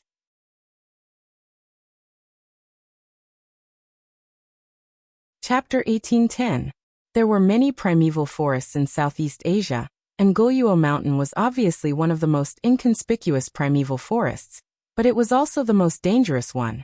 Goryeo Mountain was full of dangerous swamps. Many giant crocodiles lived in groups here, and some carnivorous lizards and various kinds of fierce beasts liked to hide here. Perhaps it was because this place was popular that it attracted so many fierce creatures. This was because this secret base in Goryeo Mountain had a very long history. No one knew when it started, but mercenary leaders from all over the world liked to gather here. For the sake of common interests, this place slowly developed into a large scale. Every time something major happened, the leaders of the mercenaries would gather here to discuss the cause of the incident. They would not avenge people for no reason. What they wanted to discuss was the cause of death, what the dead people died for, and what kind of interests would drive a person to die for. Interests were the most important thing for these mercenary leaders. They only fought for money, lived for money, and risked their lives for money. Humans die for wealth, and birds die for food. The mercenaries maximized the meaning of this sentence. Every year, thousands of mercenaries died in war, but every year, thousands of elite soldiers joined the ranks of mercenaries. War was not a terrible threat to them, but an opportunity to make a fortune. Death was a gamble for them, and if they won they would be rich. What the hell is vulture eyeing? He actually went to Huaxia, and went directly to the southeast coastal area. Is he crazy? The black man who spoke was called Sandy. He was a former U.S. Navy SEAL. His elite team was made up of members of the special forces of various countries. In the mercenary group in Southeast Asia, his team was not big, but it was definitely the elite of the elite. What's wrong with going to Huaxia? Many people have been to Huaxia. Not everyone died in Huaxia. This blonde man with a high nose bridge was called O Zhongmei. His father was European, and his mother was Huaxia. He was born in the United States, so he was named O Zhongmei. This person came from a relatively unknown background. No one knew his identity, but they all heard of his ruthlessness. Sandy sneered. Think carefully before you talk big. Going to Huaxia doesn't count. If you don't do anything, of course the Huaxia military won't do anything to you. But if you do something, do you think you can come back alive? Sandy is right. A white-haired old man from Huaxia said lightly. Huaxia is a forbidden place for mercenaries. Those who dare to go to Huaxia and cause trouble, I'm afraid no one can come back alive. Hearing the old man's words, O Zhongmei disagreed even more. Uncle Xiang, aren't you flattering your country too much? If the Huaxia military, how could they let you cross the border and do such a big thing? Didn't you kill it in the cradle long ago? The white-haired Uncle Xiang ignored O Zhongmei's sarcasm. People of his age had encountered all kinds of things. How could he care about the younger generation? We didn't come here to argue about this, did we? Sandy said again. Whether Huaxia is the tomb of us mercenaries or not, we have to admit that it is the tomb of Vulture. Vulture has always been very careful. If he did something in Huaxia, there must be a huge temptation. Uncle Xiang's mouth showed a faint smile. Obviously, there must be a huge benefit in this, and this benefit could even make people risk their lives to fight for it. What was it? This was the answer Uncle Xiang couldn't wait to find out now. Money? Yes, this was the most tacky thing. They were also very clear that they were originally people who lived for money. But every mercenary was very clear that they could go to any country for money, but they would never step half a step into Huaxia. Not to mention the southeast coastal areas like Huaxia and Suang. Even in the border areas of Southeast Asia, they didn't dare to easily offend them. It was not that there were no mercenaries who had offended Huaxia. It could be said that there were some every year, but in the end, None of them were able to walk out of the Huaxia border alive. Huaxia's military had a saying, "Those who offend China, however far they are, will be killed." This was not a joke. Mercenaries were doing this dangerous job for money. If they fought, they had to fight a battle that they were confident in. Otherwise, if they died, there would be no place to spend the money. Therefore, only a fool would offend Huaxia's territory. Other than money, what else did mercenaries want? It was nothing more than power, supreme power. Power could let them take a dominant position in many things and have the right to speak in many places. Although these people could sit together and discuss things today, if they were for their own masters tomorrow, they could fight to the death. But after entering Guluo Mountain, all mercenary groups had to put aside their resentment. This was the rule of this place. You could choose not to come, but you had to abide by it. Vulture can't be doing it for money. Among so many of us, he is the most cautious person. Sandy analyzed. If I'm not wrong, he must be doing it for some power or status. If it's purely for money, he won't be stupid enough to go to Huaxia to cause trouble. Europeans and Americans seem to have some racial discrimination. They had always looked down on Sandy, who was black. You're guessing without any investigation. Do you think you're a prophet? Umph. As far as I know, Vulture went to Huaxia because someone went to Huaxia. And that person was One Eye, who took away Vulture's job in Southeast Asia. The leaders of more than a dozen mercenary groups all quieted down. Speaking of One Eye, they all felt a headache. This guy not only took away Vulture's job, but also their benefits. However, they were not as unlucky as Vulture. Vulture was forced to give up all of his benefits in Southeast Asia and only defend the Middle East. Of course, Vulture was forced into such a miserable situation because he asked for it. He knew that he was no match for One Eye, but he still went against him many times. It was obvious that he was looking for trouble. One Eye is in Huaxia. Uncle Xiang was startled. He looked at Zhongmei with some surprise. How did you know? Uncle Xiang, there is an old saying in Huaxia. Know yourself and know your enemy, and you will never be defeated. Zhongmei said, since we are gathered here today to discuss Vulture's problem, of course I have to investigate why Vulture went to Huaxia. I'm not like some people who take everything for granted and say it without any responsibility. Sandy knew that Zhongmei was indirectly scolding him, but he did not care. He was also curious about why One Eye went to Huaxia. What had happened in Huaxia? What had attracted all of them to Huaxia? That's interesting. Uncle Xiang smiled and said, it seems that there really is a treasure. Otherwise, would they all go crazy? Hee, Zhong and Mei, have you also sent people to Huaxia? If you have any useful information, please share it with us. Of course, that's not a problem. Zhongmei nodded. Sandy said disdainfully, if there is really a valuable clue, he will not share it with us. Uncle Xiang, don't you know him? I won't share it with you, but it doesn't mean that I won't share it with Uncle Xiang. Zhongmei said fiercely.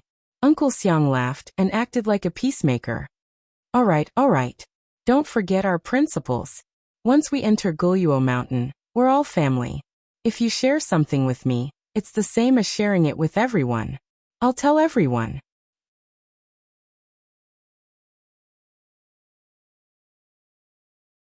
Chapter 1811. Both Zhongmei and Sandy were unwilling to embarrass Uncle Xiang. After all, Uncle Xiang was definitely a legendary figure in the mercenary world. The three tigers under him seemed to be from Huaxia's special forces. Their situation was similar to that of One Eye. They had suffered something and could not bear it, so they fled the army. These three tigers basically did not fight much. It seemed that Uncle Xiang did not let the three of them stay by his side to fight often.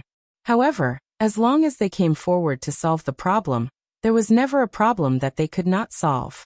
No one who had seen the three of them in action was still alive in this world. As for Uncle Xiang's identity, no one knew. They only knew that he might be the only legend so far who could escape the siege of Huaxia's special forces and the border police team and come to Southeast Asia. No one knew what he did in Huaxia, but what he did in Southeast Asia was amazing. To put it bluntly, he was simply a local tyrant. Unlike mercenaries like them, Uncle Xiang no longer worked for others. He had his own business and sometimes hired other mercenary groups to work for him. Therefore, although Uncle Xiang looked a little older, in this gathering place of mercenary leaders, no one dared to not give him face. Uncle Xiang, after One Eye appeared, you judged that he was definitely someone from Huaxia's mysterious special operations group after he did a few things. Zhongmei said. And you also said that the people of Huaxia's special operations group are absolutely loyal to the country and the people. They must have suffered some kind of huge psychological shock when they betrayed the country, right? Uncle Xiang nodded. He knew that the soldiers of Huaxia were absolutely loyal to the country and the people. They could bleed for the country and cut off their heads for the people, but they would never betray the country easily. If they did, it would be an impulsive act caused by a huge psychological blow. Not to mention others, the tigers under his command were all like that. One Eye was obviously even more so. When One Eye first arrived in Southeast Asia, he had a crazy killing aura all over his body. He killed around Vulture for a long time before he released this killing aura. Then, after One Eye started a new life, he always gave people a kind of evil and demonic aura. There was something indescribable about One-Eyed, which Uncle Xiang had always been curious about. Ever since One-Eyed appeared in the mercenary world, the things he has done have left us flabbergasted. We all know that no one has ever been as ruthless as him. He never leaves a way out for himself. Zhongmei continued. It's not like we haven't fought before, but there's no other way. We all serve different masters. But after we put down the missions for our employers, we can put everything aside and be friends. After all, we are all mercenaries and live for money. We are the same kind of people, but he's different from us. One Eye didn't do it for money, nor for status.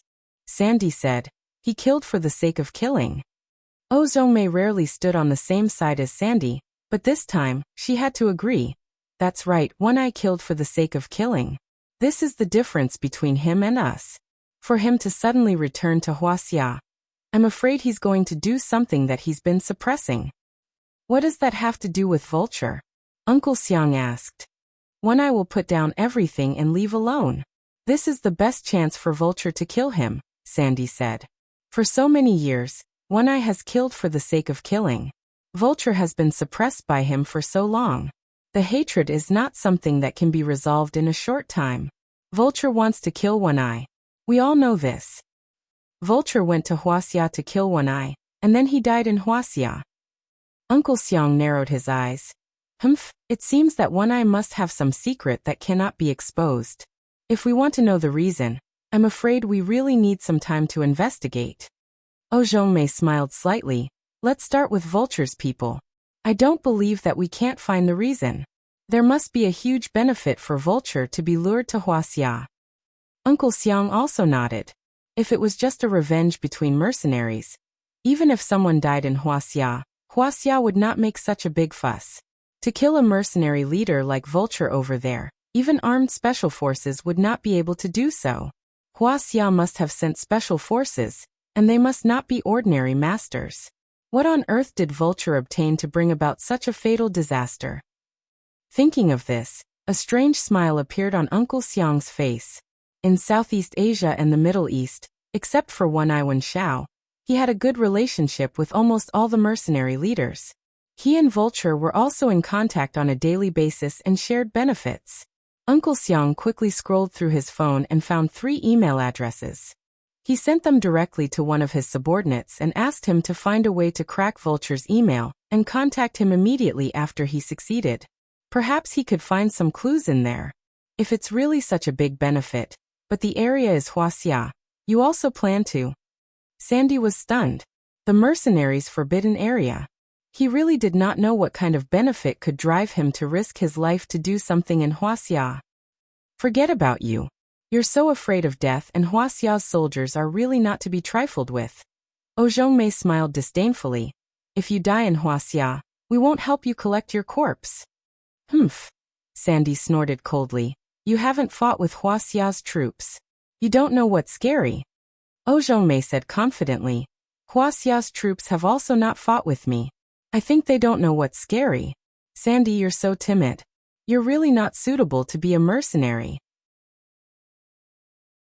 Why don't you change your profession and go plant poppies? With someone protecting you, you won't die. Uncle Xiang raised his hand to signal the two to stop arguing.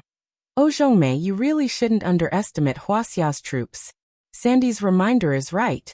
It's still unknown whether the interest that could cost Vulture's life is worth our time to explore. Vulture is such a cautious and shrewd guy. He never makes a losing deal. Oh Zhongmei firmly believed that the benefits were definitely worth the risk. Moreover, he really did not believe that he would not be able to walk out of Huaxia alive. If Huaxia's troops were really so magical, how could Uncle Xiang still be so carefree here? Since Uncle Xiang could escape here, he believed that he also had the ability to escape.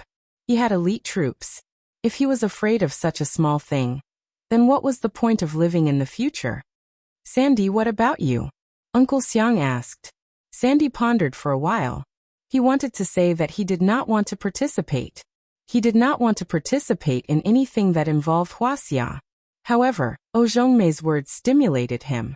Vulture was such a shrewd person. If it was not because of the temptation, how could he die in Huaxia? So tangled, so struggling. In the end, Sandy could not make a decision. Uncle Xiang, I'll listen to you. You are experienced. Uncle Xiang smiled slightly. I don't dare to say anything now. We came here today just to meet each other. In a while, we will also toast to Vulture so that he can rest in peace in the afterlife.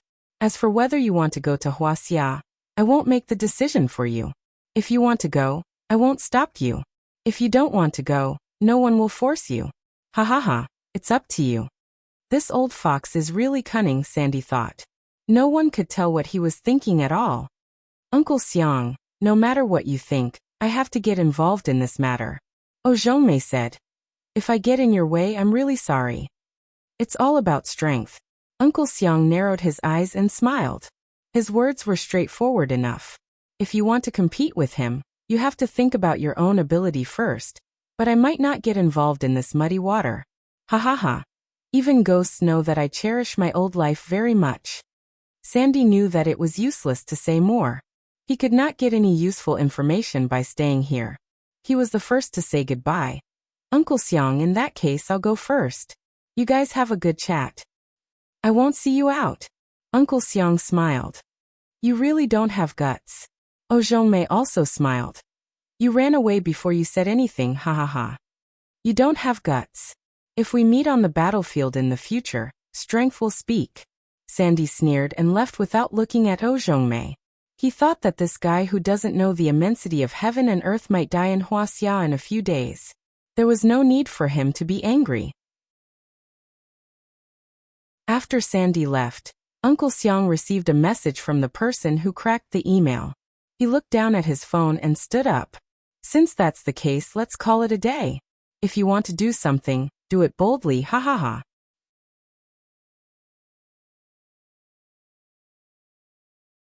Chapter 1812. When Xiao used all kinds of methods and racked his brains to find all the emails about Vulture that he could find. However, Matthew didn't find any time mail in any of the emails. This result made Su Yun's little heart, which was suspended in the air, fall back down. It seemed that Han Zhan's judgment was correct. This was just a lie made up by a dying man to scare them. Su Yun sighed with emotion that he was lucky that he didn't fall into the trap. If he really let Vulture go, it would be too late for him to regret it. However, by then, regret would be meaningless. Fortunately, he didn't fall into Vulture's trap. Otherwise, Su Yun really didn't know what to do now. This matter basically came to a temporary end. Guoguo lent Poboyu to Wen Xiao. It would only take him 3 days to restore the order of his chaotic heart vessels. However, Guoguo didn't have that much time to wait for the end of these 3 days. Han Zhan also received the order to return to the brigade as soon as possible after receiving Guoguo and Yumarin. Just like that, Guoguo had no choice but to leave in advance, and Poboyu was left to Su Yun to deal with the aftermath. Guoguo no longer needed to understand how much trouble this thing would cause. Just a vulture had almost taken the lives of Sister Cho Yen and her in Suang. Guoguo did not want anyone to know her identity anymore. Su Yun was also clear that the farther Guoguo was from Poboyu, the safer it would be. It was definitely the safest choice for Han Zhan to take them away. Time passed quickly. When Xiao soon recovered physically and mentally under the nourishment of Poboyu. The lost strength started to gather in his dantian and filled his whole body bit by bit. In less than 3 days, Wen Xiao felt that he had recovered completely. All this was done in secret. Even Zwillingyue didn't know that Su Yin had really brought Paboyu back. Anyway, she didn't care about Wen Zhao's life or death. Therefore, she didn't care about this matter at all. Wen Zhao's physical condition improved bit by bit, and he was able to focus more and more. But when everything was flourishing, Wen Xiao suddenly thought of another matter. Boss, I seem to have forgotten that Vulture has a regular email address. Wen Zhao's words were like a sudden clap of thunder. Although it was a bit sudden, Su Yin could accept it in the end. After all, Matthew had cracked so many emails, and there was nothing of value in them. Without the so-called pre-stored emails from Vulture, he believed that there would be nothing in this email, right? If there was, then the 3 days had already passed and it would be too late to say anything. Su Yin frowned, but his mentality was still good. He believed that he would not be so unlucky. Why didn't I think of it before? This email address is used by a joint organization of foreign mercenaries. All the mercenary leaders have a mailbox to contact this organization. Wen Xiao said, the founder of this organization is called Uncle Xiang. He said that although mercenaries are hired by others most of the time, when there is no conflict between sides, mercenaries should be a family. Therefore, this organization was formed. Vulture and I are both members of this organization, but our relationship is too bad. Therefore, even though we are in the same organization, we don't have much contact. So I ignored this matter. It just occurred to me that we all have a convenient email address in this organization. Wen Xiao said as he quickly browsed through the memos on his mobile phone. Soon he found an email address. After reading the email, he confirmed that there was indeed an email address of Vulture that had not been cracked. Su Yin did not hesitate. He immediately sent it to Matthew and asked Matthew to crack it as soon as possible. Matthew did not disappoint and cracked it quickly. The message was immediately sent to Su Yin. The email has been cracked. There is a video recording in the draft box. It recorded Vulture's discovery when he came to Huaxia. That's right, it was about the discovery of Paboyu. After seeing this video, Su Yin felt as if he had been struck by lightning. Wen Xiao wanted to slap his own mouth. Why didn't he think of this email address earlier? Matthew could hear Su Yin's shock on the phone. He did not know how to comfort him. Brother Yin, things may not be as bad as you think. Although there is this email, there is no set time for it to be sent. It was not sent at all. Does this mean that no one knows? Su Yin was overjoyed. It was not sent out, so more people did not know. Matthew said lightly. There is just one more bad news. Before I cracked this email address, someone else had hacked it. In other words, I am afraid that there are still people who know about this. Su Yin's heart turned cold again. I have completely destroyed this email address. No one will see the contents inside.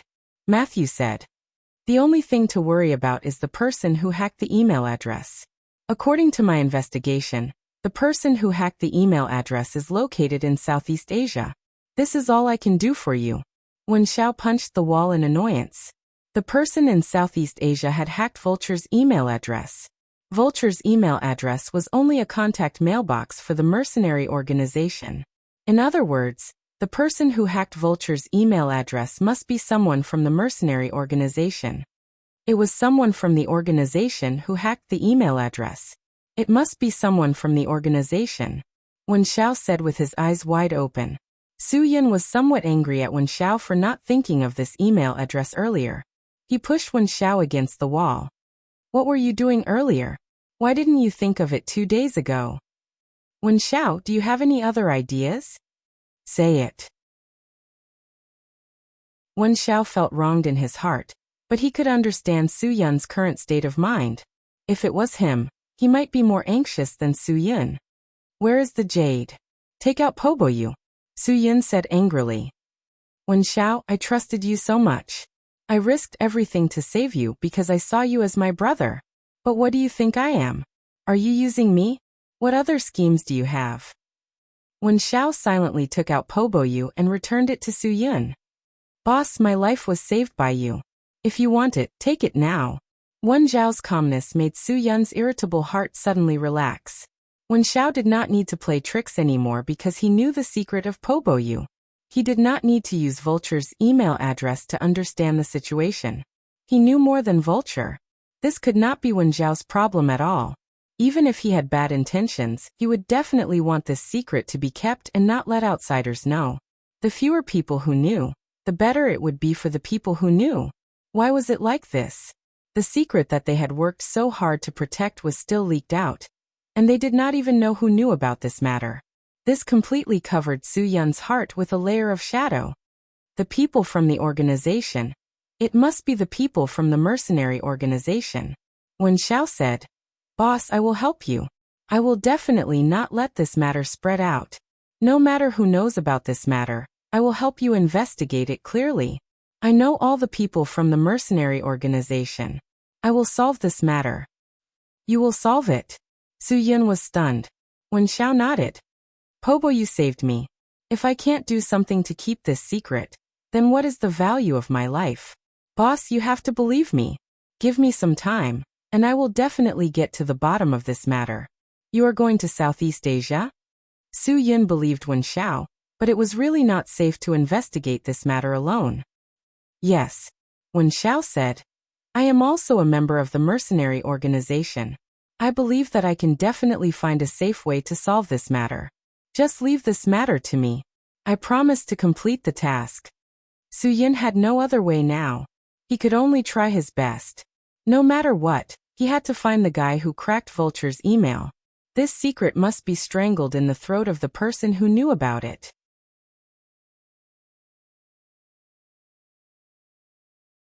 Chapter 1813.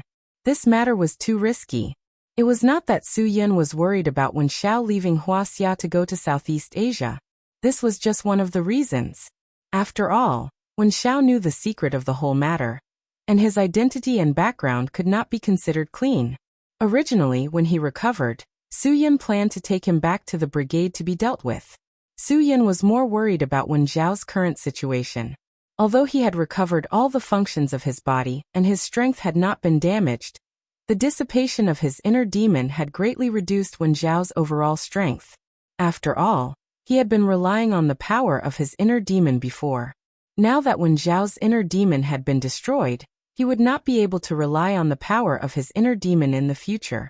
His strength would naturally be greatly reduced compared to before. In Southeast Asia, mercenaries were everywhere, and the water was very deep.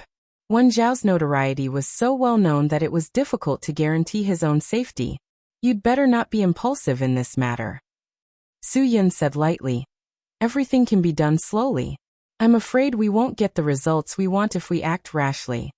Wen Xiao was startled and seemed to suddenly think of his identity and situation. "Boss, if you don't trust me, then I understand. I'm just too anxious.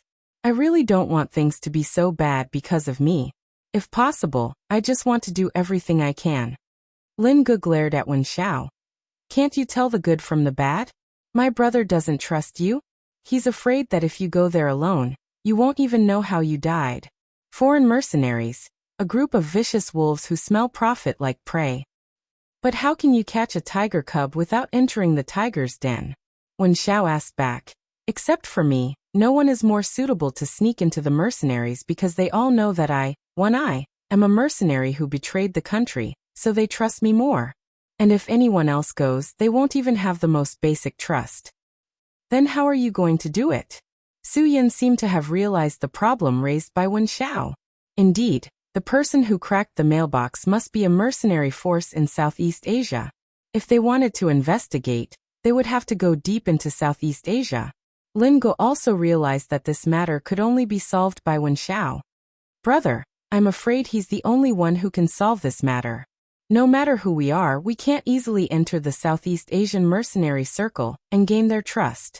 Su Yun had naturally considered this problem, but apart from this point, was there no other better way?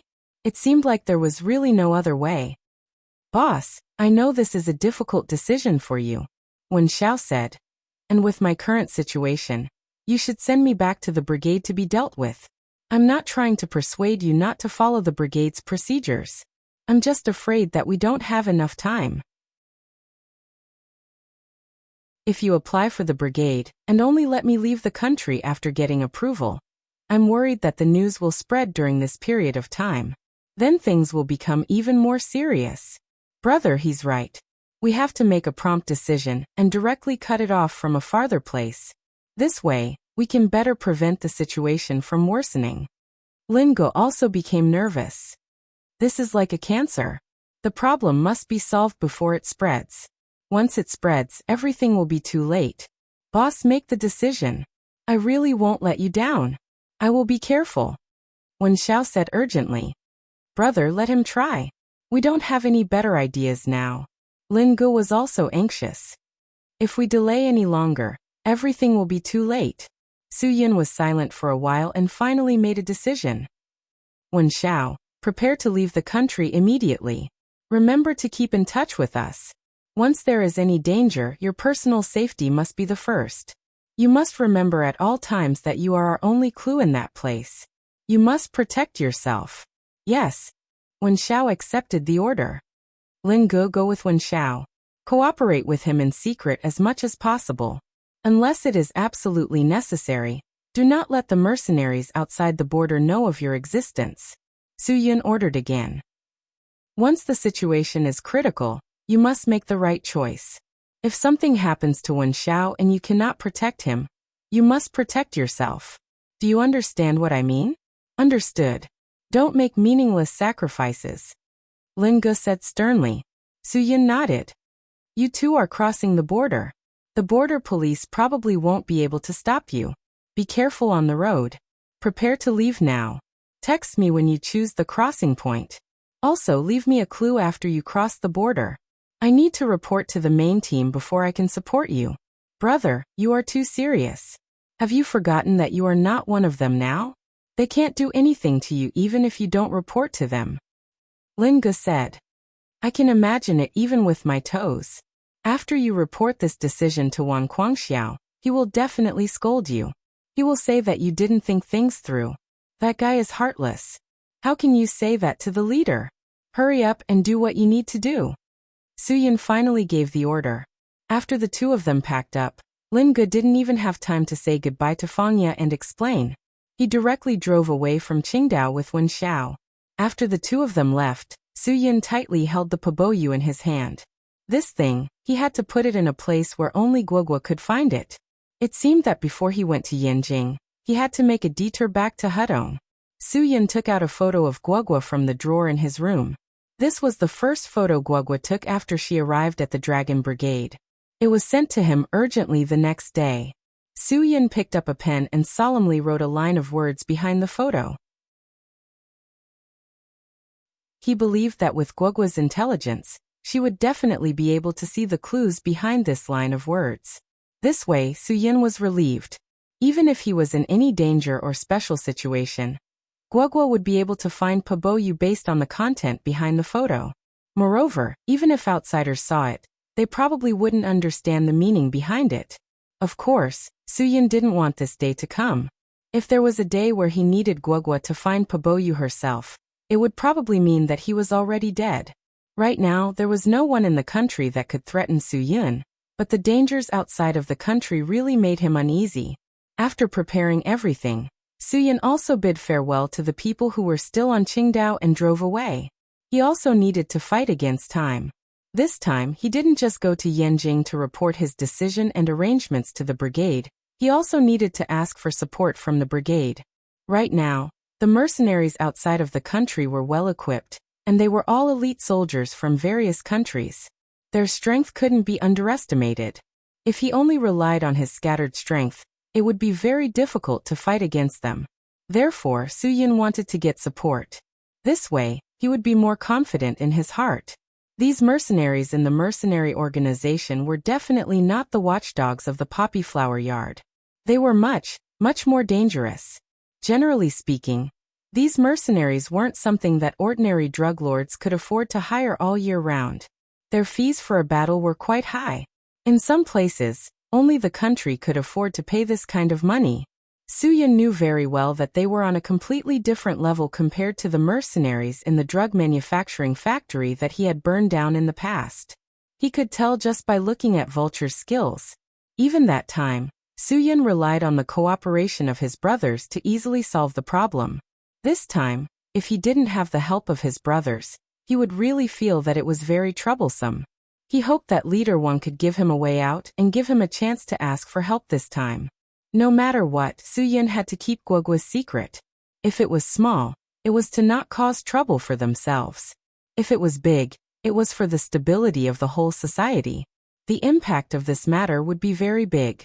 Su Yun believed that Leader One would also understand. Therefore, he decided to go to Yanjing for help.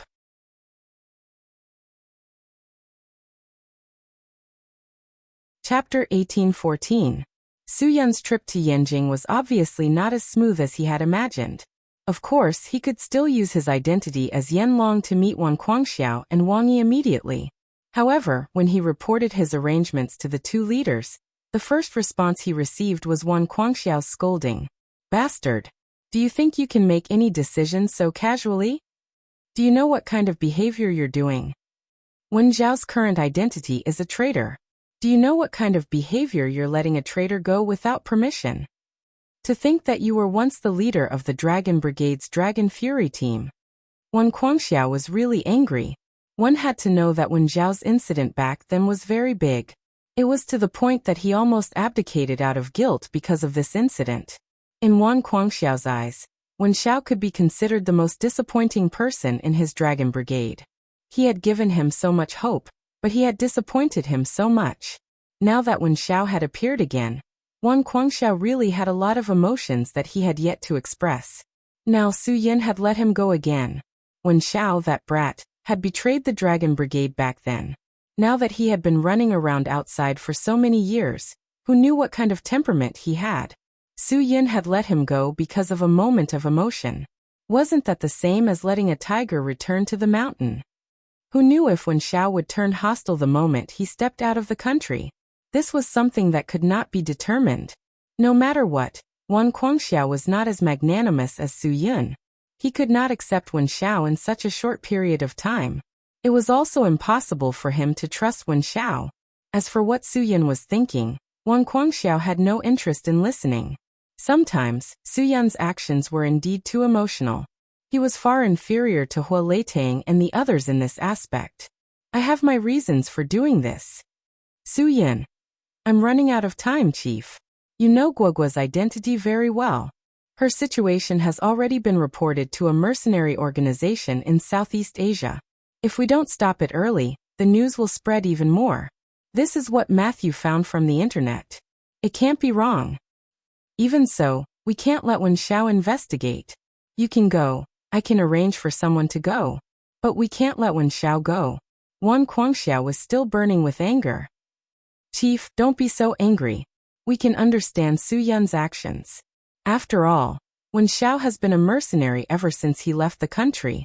He has a unique identity advantage and can easily infiltrate the inner circle of a mercenary organization. Wang Yi analyzed. This is an advantage that Su Yun doesn't have. It's also an advantage that no one else has. Wang Guangxiao nodded. Yes, I admit that he has an advantage. But so what if he has an advantage? There's only an advantage but no trust. I can trust anyone, but I can't trust him. He's someone who has committed crimes. You have to admit that. I trust him. Su Yun straightened his back and insisted. I believe that Wen Zhao will not let you down. Why do you believe him? Wang Guangxiao sneered. Just based on one sentence? Just based on what you think in your heart? Just based on his promise to you? Yes, Su Yun said. Wang Guangxiao was a little helpless. Su Yun could be so willful sometimes that he really couldn't get angry. Su Yun, I really don't have any temper with you.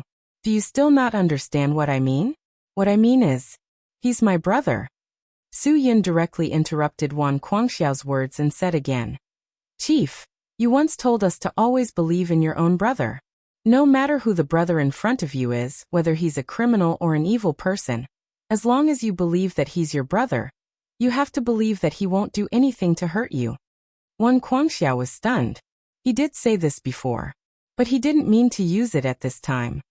Chief, give him a chance. Su Yun. Back then, he was just mentally agitated. He didn't really want to commit treason. It was all because I forced him. I let Wen Xiao down. I beg you to give him a chance to redeem himself. I beg you. Wan Guangxiao didn't say anything else.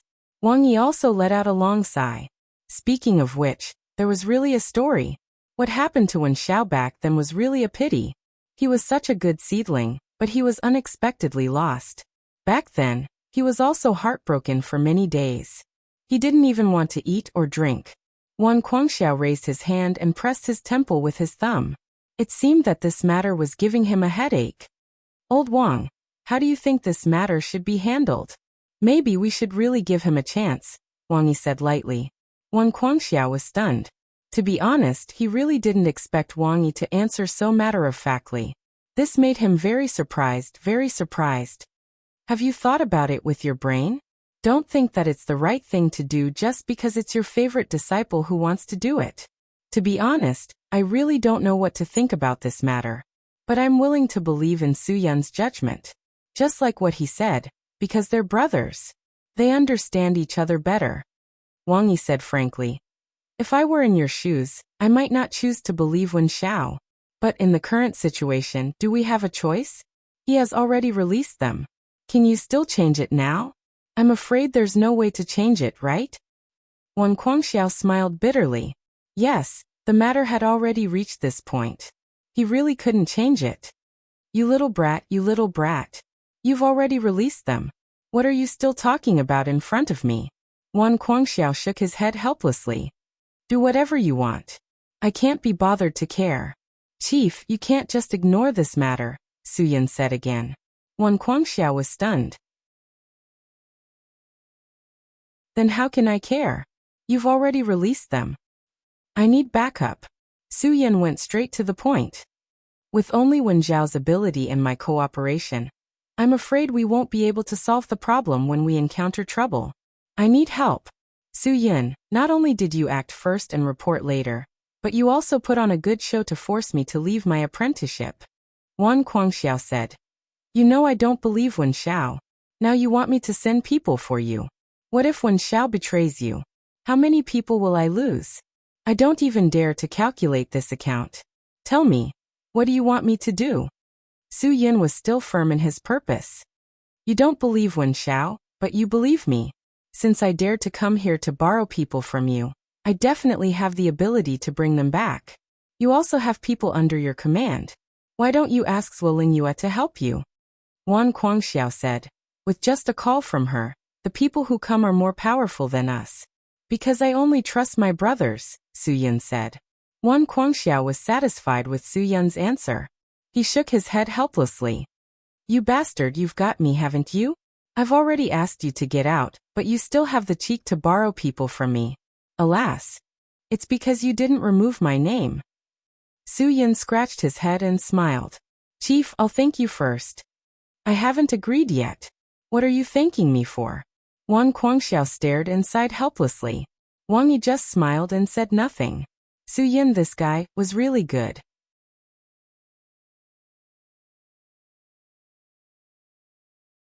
Chapter 1815. Without the help of his brothers in the Dragon Brigade, Su Yun wouldn't even have 10% confidence in this matter. With the help of his brothers, his confidence in this matter soared to more than 50%. This was the reason why Su Yun had to look for Wan Guangxiao. In the end, Wan Guangxiao couldn't win against Su Yun's pleas. Moreover, he didn't want Guogua, a compound-type person, to get into such big trouble. There was also that brat Wen Xiao. After this matter was over, he still wanted his people to capture that brat and let him reflect on the bastard things he had done. Considering all kinds of reasons, Wan Guangxiao had to agree to Su Yun's request. He couldn't just watch as Su Yun did such a dangerous thing by himself. After all, it was definitely not a good idea to provoke those foreign mercenaries. Huaxia was also very familiar with the background of those foreign mercenaries. After all, their range of activity was always at the border of Huaxia. Outside the border, no matter what they did, Huaxia had no right to interfere. However, if they dared to cause trouble within the borders, Huaxia would definitely not let them go. It had been like this for so many years. Countless mercenaries had violated Huaxia, but those who escaped alive could be counted on one hand. It could even be said that in the end, those who escaped alive would sooner or later be caught and executed on the spot by Huaxia's people. This was also in line with the slogan, "Those who offend Huaxia, however far away, must be punished." Gradually, the foreign mercenaries also realized that Huaxia was a place they couldn't go to. Unless they were tired of living, whoever went to Huaxia would only be asking for trouble. In order to prevent these mercenaries from harassing the border, Huaxia's Special Warfare Intelligence Division also collected all the information about these mercenaries. Ignoring the small fries, individual forces and strength couldn't be underestimated, so they had definitely done serious research on them. Su Yun, how much do you know about the Southeast Asian mercenary groups? When Wan Guangxiao was young, he had dealt with a lot of mercenaries. Many of them ran away with their heads in their hands. It was because of their bravery that no one dared to invade Huaxia. Of course, Su Yun had fought with mercenaries from Southeast Asia before, but not many times. As mentioned before, most mercenaries knew the consequences of provoking Huaxia, so very few of them dared to take the risk. Moreover, the more powerful a mercenary group was, the less likely they would do such an idiotic thing. "Chief, when it comes to mercenary organizations, I only know a little about them," Su Yun said. "I don't understand them at all." Know yourself and know your enemy, and you will never be defeated. If you don't even have a basic understanding, how can you fight with others? Wan Guangxiao said, "Mercenary organizations should be regarded as the pinnacle of the mercenary world. The leaders of all the armed mercenaries will join the mercenary organizations. Their purpose is to maximize benefits, and the person who founded the mercenary organizations is from Huaxia." Wang Yi frowned. Speaking of Dong Xiang, if it wasn't for his mistake back then, he might not have escaped. After so many years, Wang Yi had been brooding over this matter. He wanted so much to find a chance to catch Dong Xiang again, but Dong Xiang never stepped into Huaxia's territory again, leaving him with no way to do anything. His name is Dong Xiang. Most people call him Uncle Xiang, Wan Guangxiao continued. It's not just because of his age, but also because of his status. In order to catch him back then, the Border Special Police and Huaxia's Special Forces mobilized almost all their forces, but he still escaped. He's too cunning. Su Yun had heard of this Uncle Xiang, but he really didn't have any dealings with him. After all, although Uncle Xiang was a tyrant outside the country, he had never provoked Huaxia. As the saying goes, if you don't offend me, I won't offend you. He hid outside the country honestly, and really no one could do anything to him. Why did he leave the country? Su Yun was really clueless about this matter. What else could it be? Money, Wang Yi said. He stole state secrets, sold them at a high price, and then ran away with the money. It stands to reason that with such a serious mistake, even if he escaped, they shouldn't have let him go, right? Su Yun was a little surprised. Wan Guangxiao explained to Su Yun. Yes, it stands to reason that they shouldn't have let him go, but it really doesn't make sense. Although he stole state secrets, the secrets he sold were fake. We didn't suffer any losses because of this.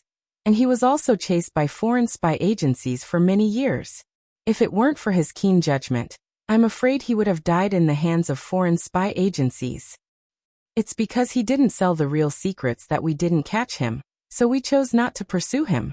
We were afraid that he would be driven to desperation and expose the real secrets. Wang Yi added, moreover, foreign spy agencies won't let him go. We thought he wouldn't last for many years. We didn't expect that after so long, he is still alive in the world and has a very high status in the Southeast Asian mercenary circle. Su Yun seemed to understand a little. This Uncle Xiang was probably a member of their circle before. As for the deeper reason, Wan Guangxiao and Wang Yi didn't say it, which meant that they didn't want to talk about it. Su Yun naturally wouldn't ask more. That's all in the past. Let's not talk about it. Anyway, today's things have no connection with the past. Wan Guangxiao said lightly, Dong Xiang is the founder of the mercenary group. He united the mercenary group that had always been scattered. Not only was the chaos of the foreign mercenary group solved, But he also achieved the sharing of benefits and many innovations to avoid conflicts. He is a very tricky guy. Su Yin was startled. Chief, I didn't go there to solve the mercenary group this time. I just want to find out who knew the secret that shouldn't be known. As for other things, I don't want to cause trouble for myself. You said too much and we digress again, ha ha. Wan Guangxiao laughed. Su Yin, you are still too young. We are not telling you these things to solve it, but to let you know who you should be careful of. We are telling you the structure of the mercenary circle. They are connected. Don't trust anyone easily. Even if it is something you see with your own eyes, it may be fake. The world that mercenaries live in is a world full of war, deceit, and lies. Don't treat any mercenary as a good person. Wang Yi also reminded, including Wen Xiao. I hope you can think carefully about what you should trust him about, and what you shouldn't trust him about. Su Yin nodded. He knew that Wan Guangxiao and Wang Yi were saying all this for his own good. Chief, how many people do you plan to lend me? They are your own people. You feel comfortable using them. You can choose them yourself. Wan Guangxiao said. I don't want to be the bad guy. Those guys that I didn't arrange for them to choose will say bad things about me behind my back. You can be the bad guy. Then, they won't have a reason to say that I am biased behind my back. Wang Yi smiled bitterly. Aren't you afraid that he will take them away from you? That's impossible. Wan Guangxiao said. If you take care of all of them, they will say that we are invaders if they catch us red-handed. Su Yin, let me tell you, I can only give you 6 people at most. You can't choose one more. For such a small matter, I can give you 6 people. Isn't that enough? Su Yin nodded vigorously. It was not a small number. 6 brothers were enough. After all, he still had 2 helpers, Lin Ge and Wen Xiao. Including him, the 9 of them were enough to complete any dangerous task. That's enough. Thank you, Chief. Hurry up and choose people. Then take the people you choose and leave. Wan Guangxiao said. Time waits for no man. Don't be late. It's the best time. Yes. I promise to complete the task. Su Yin saluted, then turned and ran to find Hua Leitang. He had made up his mind about the 6 people.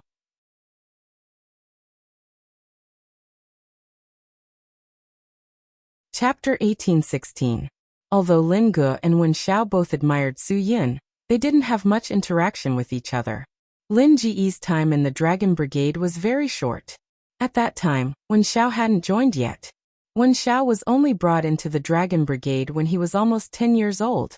At that time, Lin Ge had already left.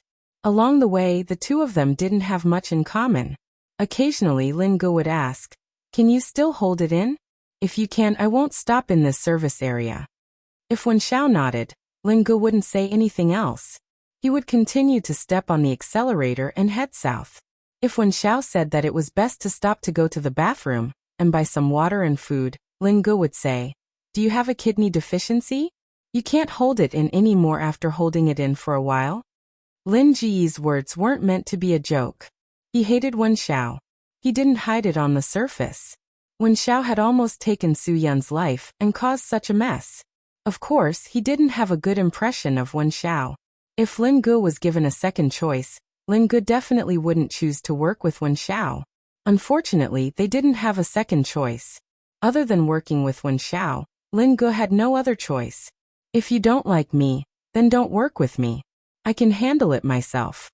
Wen Xiao didn't talk to Lin Ge much along the way. Suddenly, he said this out of the blue. Seeing that the car was about to enter Nanyun territory, Lin Ge was a little unhappy. Lin Ge twisted his neck. "Are you treating me like a chauffeur? I'm not here just to work with you. I'm also here to keep an eye on you. My brother has a big heart and trusts you, but I don't. Who knows what you'll do after you leave the border? If I didn't keep an eye on you, I wouldn't have any confidence. You can choose not to believe me, but let me tell you, if I wanted to do something to you, you wouldn't even be able to walk 5 kilometers out of the country before you'd be caught." Wen Xiao was also somewhat displeased with Lin Ji's attitude. "I've been scared since I was young. Don't make it sound like I've never been to the borders of Southeast Asia. That place is indeed dangerous, but it's not to the point where I, Lin Ge, can't even find a place to stand." Lin Ge said. Don't worry about me, just worry about yourself. You'd better remember what you should say and what you shouldn't say. Wen Zhao's face was cold. How do you plan to cooperate with me? You don't have to worry about that. Lin Ji's reply was quite relaxed. Since I agreed to do this, I can guarantee that you will always be under my surveillance. Aren't you afraid of biting your tongue by saying such big words? Wen Zhao didn't care about Lin Ji's confidence at all. When the time comes, don't waste my energy to cover for you. Hide yourself well, and when I need you, I'll naturally look for you. Lin Gu immediately rejected. Don't give me orders. Don't forget, the boss asked you to cooperate with me. Wen Zhao realized that the relationship between the two of them had to be resolved before they entered the country. If it was unclear like this, neither of them would submit to the other. Once they encountered a situation where they couldn't communicate in time, it would be a very troublesome matter for them.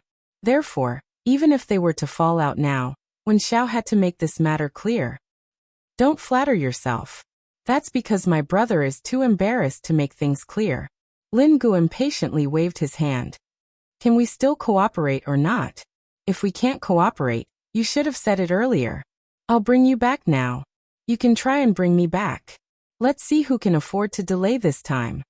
Wen Zhao was also very impatient. Lin Ji's temper was blocked by this sentence. Yes, it's me who can't afford to delay. Then you have to make things clear. I want to make things clear with you now. Wen Zhao said. I'm telling you now seriously. What you see and hear after you leave the country may not be true. Even if you see it with your own eyes, you should think more before you act. Don't ruin all my plans because of your impulsiveness. Your plans? Have you ever told me about it? I don't even know what your plans are. How do you want me to cooperate with you? Lin Gu was unhappy. My plans were also improvised on the way. You didn't ask, so how can I tell you? Moreover, you still can't believe me. What can I do even if I tell you? Wen Zhao said. You're not in my plans. You can do whatever you want. I'm just warning you. Don't be impulsive. It's that simple. Lin Gu was so angry that he lost his temper. This guy really ignored his existence. Wen Zhao, if you're really a man, don't beat around the bush. I said it so directly. How can I beat around the bush? Do you really want me to stay out of it? Lin Gu glared. Don't forget that this matter was entrusted to us by my brother. Wen Zhao tried to calm himself down. Lin Gu, if you want to interfere in this matter, then let's discuss it. Otherwise, we can't do it together. Okay, discuss it well. Lin Gu heard Wen Zhao's tone was slightly calm. He also took a step back. If he continued to talk aggressively, there would definitely be no results. Wen Zhao took a deep breath. We must have principles and basics when we cooperate. The basics are very simple. After leaving the country, you must listen to me for everything. Is this a discussion? Lin Gu wanted to flare up when he heard this. You're basically ordering me, right? No, listen to my explanation. Wen Zhao hurriedly said, afraid of causing a bigger misunderstanding. I mean, I know more about the things outside the country than you do. I also know those people better than you, so I can make a more accurate judgment than you. Do you understand what I mean? If it was just this point, Lin Gu really didn't have a temper. This was definitely true. After all, Wen Zhao had been a mercenary in that place for many years. If he said that he understood those people, then he really did. He definitely wasn't bragging. Okay, I agree with this point. Lin Gu said. No matter what decision I make, I must have my reasons. I hope you can understand me and cooperate with me. It's really not an order. I'm asking you to cooperate with me and help me. Do you feel better if I say this? Wen Zhao said. Lin Gu waved his hand. Don't say that I'm so narrow-minded. As long as your decision is reasonable, I will definitely cooperate. But I also have my principles. If I know it's a trap, I definitely won't jump. What do you mean? Wen Zhao was stunned. What if you're tricking me? Lin Gu said. I'll be honest. I don't trust you 100%. If you do something that makes me feel suspicious, I won't cooperate with you anymore. Do you understand what I mean? Wen Zhao nodded. He knew that Lin Gu was warning him not to play any tricks. I understand. If I play any tricks, I'll be waiting for you to deal with me at any time. I didn't say such unpleasant words. Lin Ge said. But that's really what I mean. If it's settled, we'll be on our way.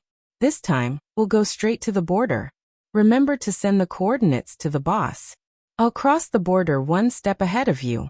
You'll take care of the rest. The coordinates, clues, markings, all of it. Wen Xiao said. This way you can trust me more. Lin Ge didn't refute. That's really the case. If you can agree to let me do this alone, then I'm very willing. But after you cross the border, remember to keep the communication open at all times. Don't let me not contact you for a long time. If that happens, I'll really be suspicious. I'll find a way to get in touch with you within 24 hours. Wen Xiao said. This is my promise. If I don't do it, then you can treat it as if I'm dead. I can still treat it as if you've betrayed me. Lin Ge added. After that, he stepped on the accelerator and rushed to the last road at the border. The new journey was only a dozen kilometers away. The sky was gradually darkening. This was the best time for them to get rid of the border police.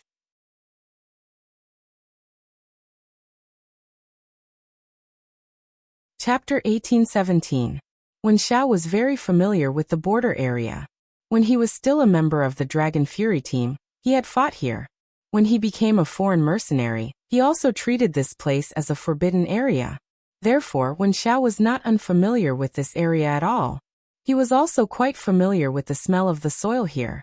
After the two entered the forest area, they split up. They chose the most dangerous crossing point. This was a minefield. Many mines and unexploded bombs from World War II were hidden in the soil here. The sky was getting darker and darker. Moreover, the weather was very untactful and started to drizzle. The jungle quickly became muddy. Occasionally, strange bird calls could be heard, which made one's hair stand on end. In such an area, Huaxia's border special police were diligently guarding it all the time. This was because this was Huaxia's territory. But even so, there were still all kinds of shameful and evil transactions happening here every day. There was no choice. Who asked this place to be a place of evil arranged by God? This place was blessed with unique conditions for committing crimes. If there were no such crimes, it would be like letting down the criminal conditions of this land. The number of deaths due to crimes in this place every year was probably comparable to the total number of deaths in the whole of Asia. When you set foot on this land, you would smell the scent of poppies. However, that was only a part of the evil in this place. The geographical conditions here were very good. There were many primeval forests, and it was very suitable for hiding. Countless mercenary groups had chosen to settle down in this area. Because no one cared about this place, no Southeast Asian country's government was willing to invest energy in managing this place. Some of the large mercenary groups in this place were even more terrifying than the military forces of many countries in this place. Another point was that these mercenaries were always able to receive the support of very advanced weapons. A large part of it was because of the support of the American Empire. The American Empire, which loved war, loved these mercenaries too much. Without the existence of these mercenaries, the American Empire often had no reason to send out troops to do what they wanted to do. In any country's confrontation between the government army and the reactionary army, there was always the existence of mercenaries. These mercenaries could easily obtain very sophisticated weapons from the American Empire. These weapons were the source of their war. Once there was a war, the United States would have a reason to arrange for soldiers to maintain world peace. They would first use the Foreign Legion as cannon fodder, and then send out their own soldiers to start suppressing, interfering in the politics of other countries and profiting from it. Of course, the United States preferred to intervene in the wars of countries in the Middle East because every country there was rich in oil. Yes, oil. However, the Middle East was not a suitable place for mercenaries to hide.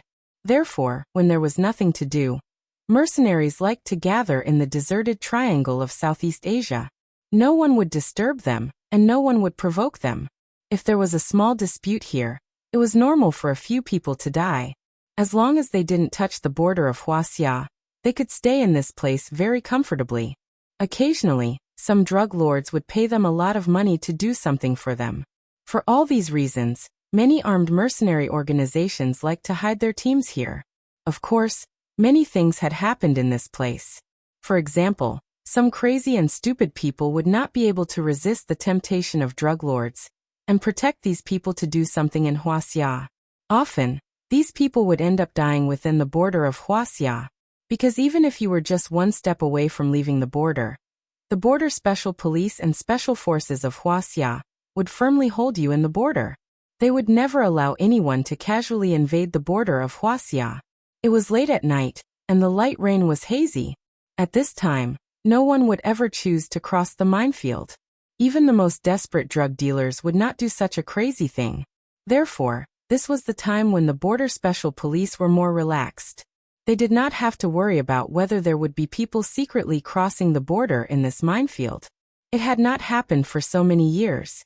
Of course, many years ago, there were people who wanted to use the night and the unique conditions of this minefield to cross the border to commit crimes. However, what they got was often an explosion.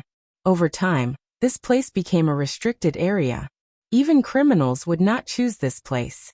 During the day, it was still okay. They could observe more carefully, but at night, it was simply courting death. On a rainy night, it was no different from the palace of the King of Hell. Many times, the buried landmines would even lose pressure due to the washing of the rain. They could inexplicably eject themselves and explode. No one knew how many landmines there were here. On such a rainy night, Wen Xiao had already sneaked into this minefield. With his keen intuition, Wen Xiao bypassed countless dangers and finally crossed the border of Huaxia. When he saw the border steel, Wen Xiao's heart surged inexplicably. When he left that year, he never thought that he would be able to go back one day. This feeling was really inexplicable. It was very confusing, very tangled, and very difficult to choose. But when he really returned to Huaxia, the feeling of returning home made him feel incomparably warm. Even if almost no one would welcome him back except for Su Yun, he still felt very warm. Many times, people were always like this. After entering Southeast Asia, Wen Xiao still maintained his vigilance. This was because he was very clear that he could enter the sphere of influence of a mercenary organization at any time. Once he entered their sphere of influence, he would definitely be targeted by snipers hidden in the dark. That was equivalent to having a death god standing behind him. At any time, he would swing his sickle and directly end his life. At the same time, Lin Ge also entered this muddy minefield. He really did not expect that bastard Wen Xiao would choose such a good place. Just as Lin Ge was cursing in his heart, an explosion 300 meters away instantly woke him up. F***ck. Lin Ge was really speechless. Even the rain could activate the hidden landmines on the ground. Crossing this place was really a narrow escape. Could it be that Wen Xiao, this bastard, didn't even think of letting him leave the country alive? Mother****, Lin Ge spat a mouthful of saliva. If you can pass through this minefield alive, then I can also pass through this minefield alive. Lin Ge took a deep breath and forced himself to maintain 200% of his concentration. At this time, focus was the key. As long as you were focused enough, you would definitely be able to avoid those dangerous existences. Although it was a dark and rainy night, in Lin Ji's eyes, it was daytime and flat ground. After avoiding all the dangers, Lin Ge also safely crossed the border. After Lin Ge crossed the border, the first thing he did was to confirm the GPS signal and relay the location of their crossing to Su Yun. After that, Lin Ge was even more careful as he sneaked into the endless primitive forest. He began to mark the secret signal according to Su Yun's instructions, and also made contact with Wen Xiao. After Wen Xiao told Lin Ge the initial destination of the plan, the two of them began to move forward according to different routes. Along the way, whether or not they would disturb the mercenary group was entirely up to their own luck. Even if they disturbed someone who should not be disturbed, they could only think of a way to escape as soon as possible. In this place, no one could help them. After Lin Ge crossed the border, he was very clear that the only person who could help him was himself. His situation was undoubtedly more dangerous than Wen Xiao's. However, Su Yun allowed him to come alone, which showed that he had unlimited trust in him. He definitely could not disappoint Su Yun. Absolutely not.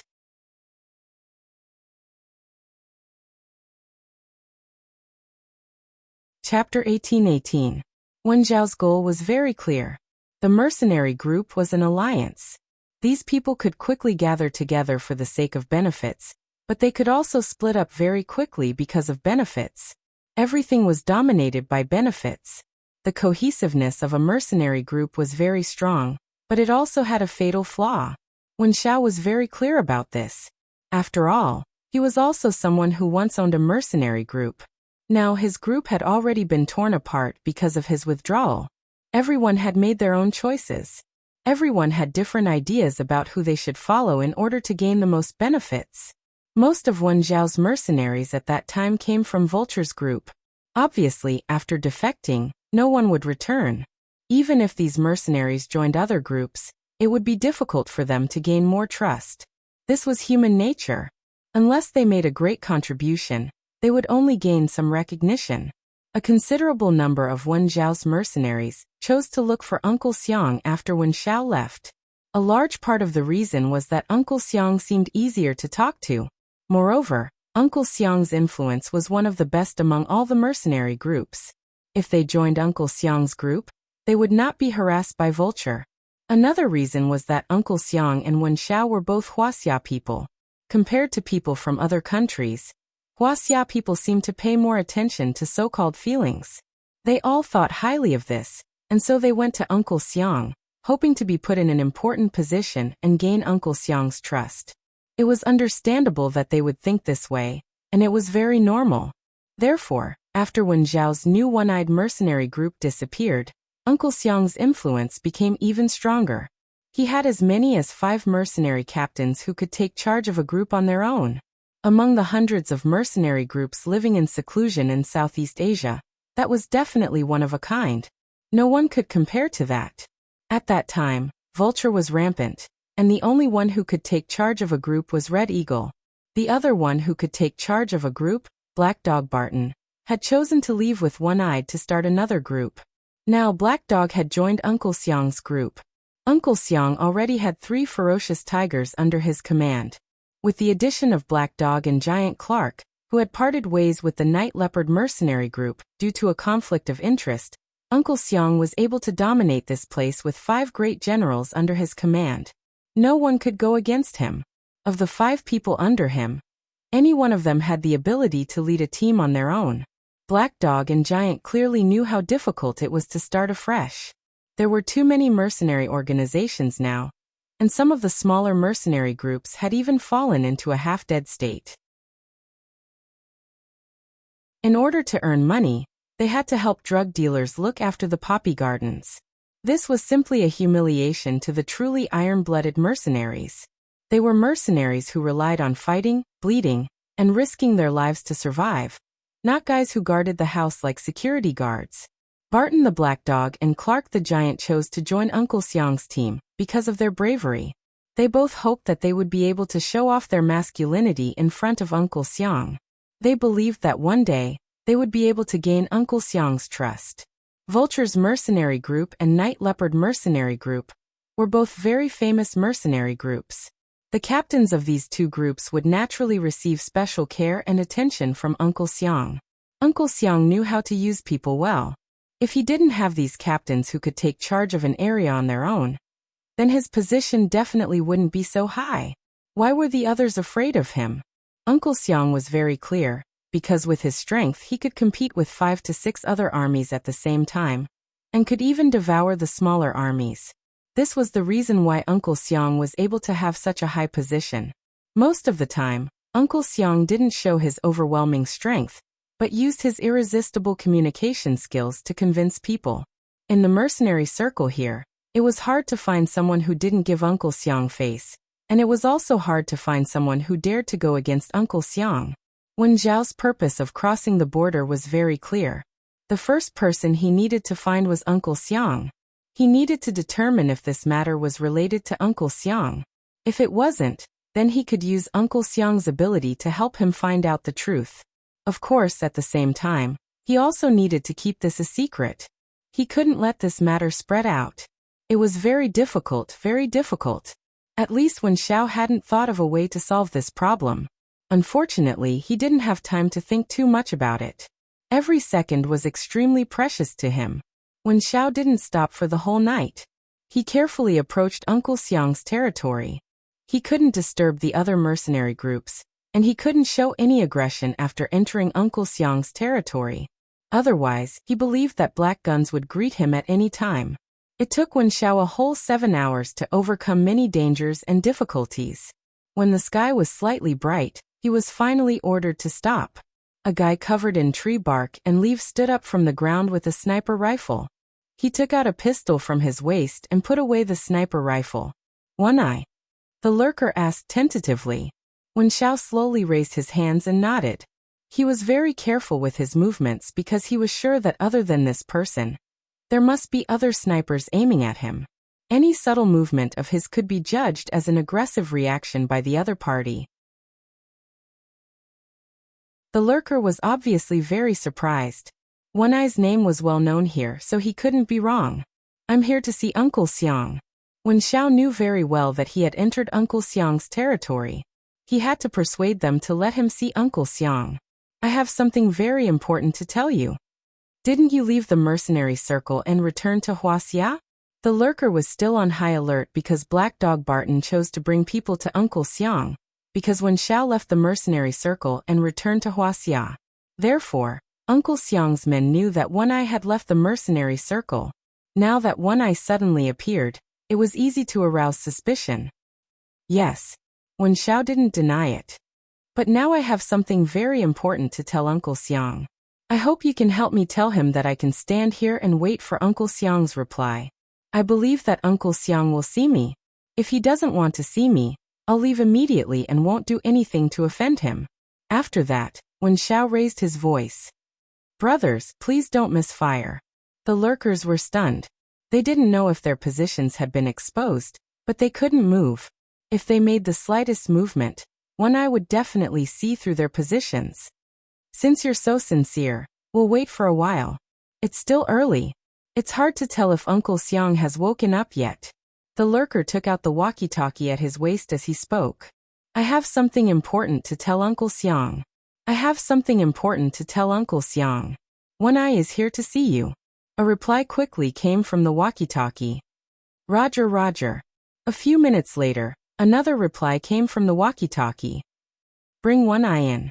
Uncle Xiang wants to see him personally. Bring One Eye in. Uncle Xiang wants to see him personally. The lurker put away the gun in his hand and waved at Wen Xiao. Let's go. Uncle Xiang wants to see you. You don't have any weapons on you, right? You know the rules. Wen Xiao still raised his hands and walked forward.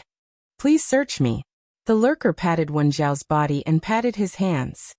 It's good that you know the rules. Let's go. Uncle Xiang is waiting for you.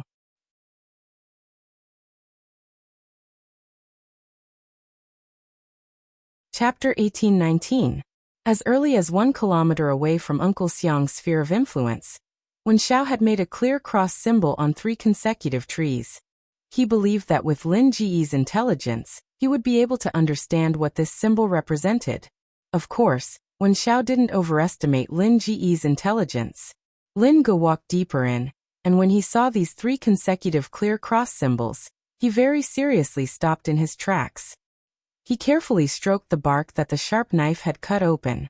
The cut was so fresh. Lin Ge realized that this was very likely a warning from Wen Xiao. It seemed like this was a dangerous forbidden area. Or it could be said that this was a place that Wen Xiao himself wanted to come to. Lin Ge took a deep breath. He chose the tallest tree, and his body lightly leapt up. Taking advantage of the momentum, he stabbed his knife into the tree trunk. Then he suddenly exerted force, and his entire body leapt high into the air, directly climbing up the branch of the tree. Lin Ji's body was as light as a butterfly, and he climbed up to the highest point of the giant tree in just a few steps. Apart from the rustling of the leaves, there were no other sounds in the forest. Lin Ge quietly hid on top of the giant tree, carefully observing everything that he could see. As the saying goes, the higher one stands, the further one can see. Everything within a kilometer radius could enter Lin Ji's range of observation. The entire forest seemed exceptionally quiet. Only a light breeze would blow, and the leaves at the top of the forest would sway slightly. There was no sign of life anywhere else. The quieter it was, the more Lin Ge felt that there was a problem. Although he didn't have much trust in Wen Xiao, he still felt that Wen Xiao wouldn't make these 3 symbols for no reason. If Lin Ge couldn't find a problem, then it could only mean that these symbols weren't made by Wen Xiao. That meant there were other people in this place? If that was the case, Lin Ge would instead feel that it was even more dangerous. But thinking about it carefully, apart from them, who else would be so crazy as to wander around this terrifying primitive forest in the middle of the night? Who knew what they could run into in this place? If it was in the past, they would definitely encounter many ferocious beasts in a single night. But now that the mercenary group had occupied the territories of too many wild beasts, and these wild beasts were no match for the well-equipped mercenaries. Over time, the number of wild beasts decreased. Some of them became delicacies on the mercenaries' plate, and some of them escaped from the nature that they relied on for survival. The biological chain of this primeval forest had also been severely damaged due to the appearance of humans. Fortunately, these mercenaries were scarier than the beasts at the top of the food chain. There was no animal they didn't dare to eat, so the balance of the food chain didn't seem to be broken. In any case, because of the existence of these humans, animals could not reproduce in large numbers. Lin Ge patiently observed for a whole hour on the tree trunk. Finally, his efforts paid off. He saw a few green shadows trembling about a kilometer away. When those shadows reached a certain place, a few more shadows trembled and hurriedly left, disappearing from Lin Ji's sight. At this time Lin Ge suddenly understood. Those few green shadows quickly calmed down and hid in the forest. There were no more movements. This was the hidden sniper on duty again. Who? Lin Ge sucked in a breath of cold air. Who in the world was this? They actually had such a large force that they could have a sniper hide in one place for the whole night. What a big deal. It seemed that he had already reached the edge of a very powerful mercenary group's sphere of influence. No wonder Wen Xiao gave him 3 consecutive crosses as a hint. If it wasn't for these 3 crosses, Lin Ge would definitely have snuck in and entered the sniper's shooting range. At that time, his little life would probably be lost. But Lin Ge couldn't understand one thing. Why would Wen Xiao come to such a place with such a clear goal? Along the way, Lin Ge definitely didn't hear any gunshots. This meant that even if Wen Xiao intruded into this sphere of influence, he wasn't shot to death. Yes, he was one-eyed. He was also a famous person in this place. He definitely had his own way. Presumably, Wen Xiao had already come into contact with the mercenary group leader in this sphere of influence. Lin Ge rubbed his temples. Compared to Wen Xiao, it seemed that he had a harder time in this place. No matter how bad Wen Xiao was, his one-eyed reputation was sufficiently well known.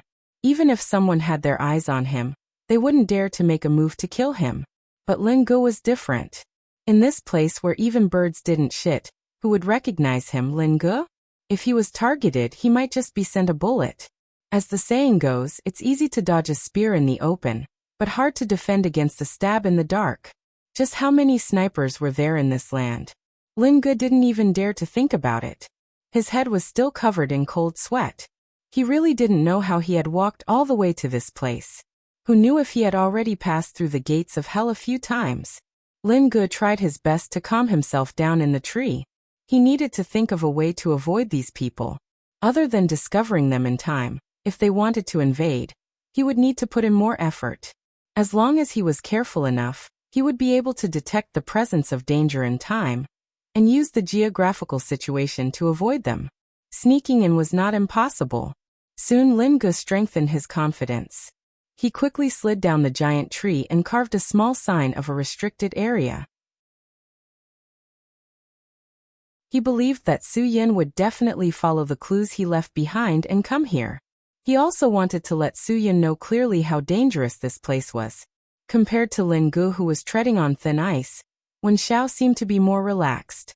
But in fact, the risk he faced was even greater. Uncle Xiang was a smiling tiger.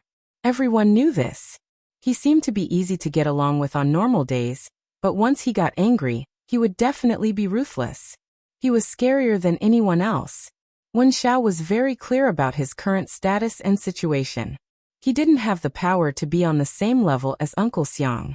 He could only lower himself as much as possible and not provoke Uncle Xiang's ruthlessness.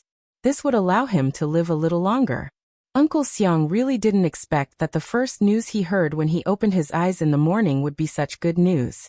After all, he was racking his brains to think of a way to arrange for people to go to Huaxia and get Wen Xiao out. Now, Wen Xiao had appeared in his territory. Was this happiness that came too suddenly? Or was it a case of a weasel paying a visit to a chicken? Uncle Xiang's inner world was actually very conflicted. He had never made any wrong judgments in his life, but this time, he was still not sure how he should face this matter. But since Wen Xiao was here, of course, he had to meet him personally. The authenticity of the secret he saw in Vulture's mailbox could only be verified by Wen Xiao. After all, Uncle Xiang still couldn't confirm whether the secret in Vulture's mailbox was real or fake. He wanted to find Wen Xiao so that he could make a judgment on this matter. He had searched high and low for it, only to find it by chance. Naturally, Uncle Xiang was very happy that Wen Xiao came to him. Other than Uncle Xiang, there was another person who was also very happy, and that was Black Dog Barton. Black Dog Barton had only admired a few people in his life, and Wen Xiao was one of them. Wen Xiao was definitely the person he admired the most. If Wen Xiao had not left the mercenary circle to go to Huaxia, Barton would never have chosen to join Uncle Xiang's organization. Uncle Xiang also knew that Barton admired Wen Xiao. Since Wen Xiao was here, how could he not let Barton come out to meet him? Soon, Wen Xiao was led to where Uncle Xiang was by his subordinates. Uncle Xiang had also called his 3 tigers and Black Dog Barton over. As for Clark, forget about it. After all, Wen Xiao had done many things to Night Leopard's people in the past, and Clark did not have a good impression of One-Eyed. This was because Clark had always found Barton to be an eyesore. If it weren't for Uncle Xiang's status, the two of them would have already fought. It couldn't be helped. It was normal for people from different mercenary groups to have some conflicts. However, Uncle Xiang was confident that the two of them would become a force sooner or later. Originally, his 3 tigers didn't like each other, but now they had become a force. Since Uncle Xiang had the courage to use people, he also had his way of tormenting people.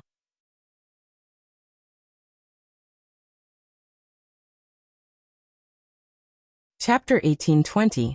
When Wen Xiao appeared in front of everyone, Barton was so excited that he almost rushed up to him. However, due to Uncle Xiang's presence, he held back his impulse. After all, he had already changed his allegiance to Uncle Xiang. If he continued to treat Wen Xiao as his master, Uncle Xiang would definitely feel unhappy. This was definitely a very serious taboo in the mercenary circle. Wen Xiao also understood this taboo, so when he saw Barton, he only played it down. He also didn't want his old subordinate to offend Uncle Xiang because of his existence. After all, he was now Uncle Xiang's subordinate, and had nothing to do with him. If he didn't know this, he would have wasted his time in the mercenary circle. One-Eye, Ayaya, long time no see. You ran away without a word. This is a great loss to our mercenary group. Uncle Xiang walked forward with a smile, as if he was treating a junior that he hadn't seen for a long time. He reached out and squeezed Wen Xiao's shoulder. Not bad. Your body is very strong. How could you quit just like that? Wen Xiao smiled embarrassedly. Uncle Xiang, I'm not afraid that you will laugh at me. With my level, I really don't think I'm suitable for this job. Did I do anything wrong to Uncle Xiang in the past? I hope Uncle Xiang can forgive me. Please don't lower yourself to the same level as a junior. What are you talking about? Who doesn't know that One-Eye is a dark horse? Uncle Xiang said. I have to thank you for giving me face to eat now. If you want to rise to the top, it's very easy to pull me down, isn't it? Ha ha ha, you are giving me face. Although I'm old, I'm not stupid. Uncle Xiang, you are laughing at me. Wen Xiao laughed out loud. With you around, how would I dare to act rashly? Back then, the only reason I was able to make a living in this circle was because you, Uncle Xiang, turned a blind eye and gave me a way out.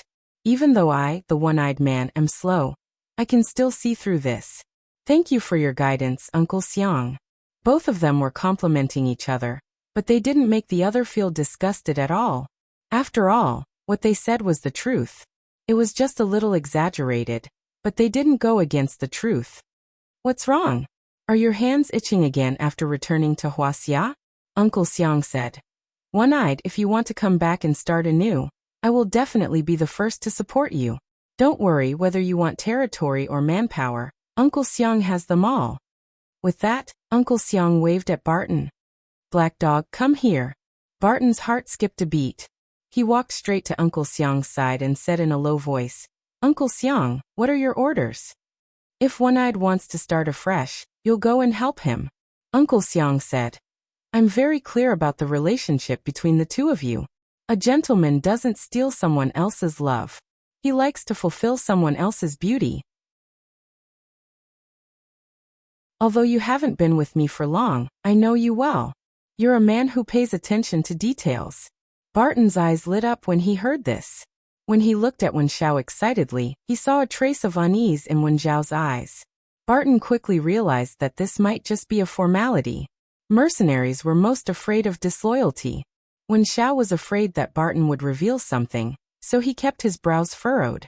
When Barton saw Wen Zhao's expression, he immediately said to Uncle Xiang with a serious face, Uncle Xiang, I'm already loyal to you. Please don't make fun of me. Aya ha ha ha ha, Black Dog is getting serious. Uncle Xiang laughed heartily and patted Barton on the shoulder. I really don't want to give a talent like you to others. But, you're One-eyed's man. If One-eyed wants to come back and start afresh, can you really just stand by and watch? Barton fell silent.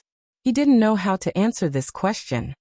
Uncle Xiang, Black Dog is a loyal person. If I really want to start afresh, I believe he'll really help me. Wen Xiao suddenly spoke up to help Barton. It's just that I really don't have that intention right now, so Black Dog will still only be loyal to you. Uncle Xiang was very satisfied with this answer. He nodded. Yes, I also believe that Black Dog is a loyal person.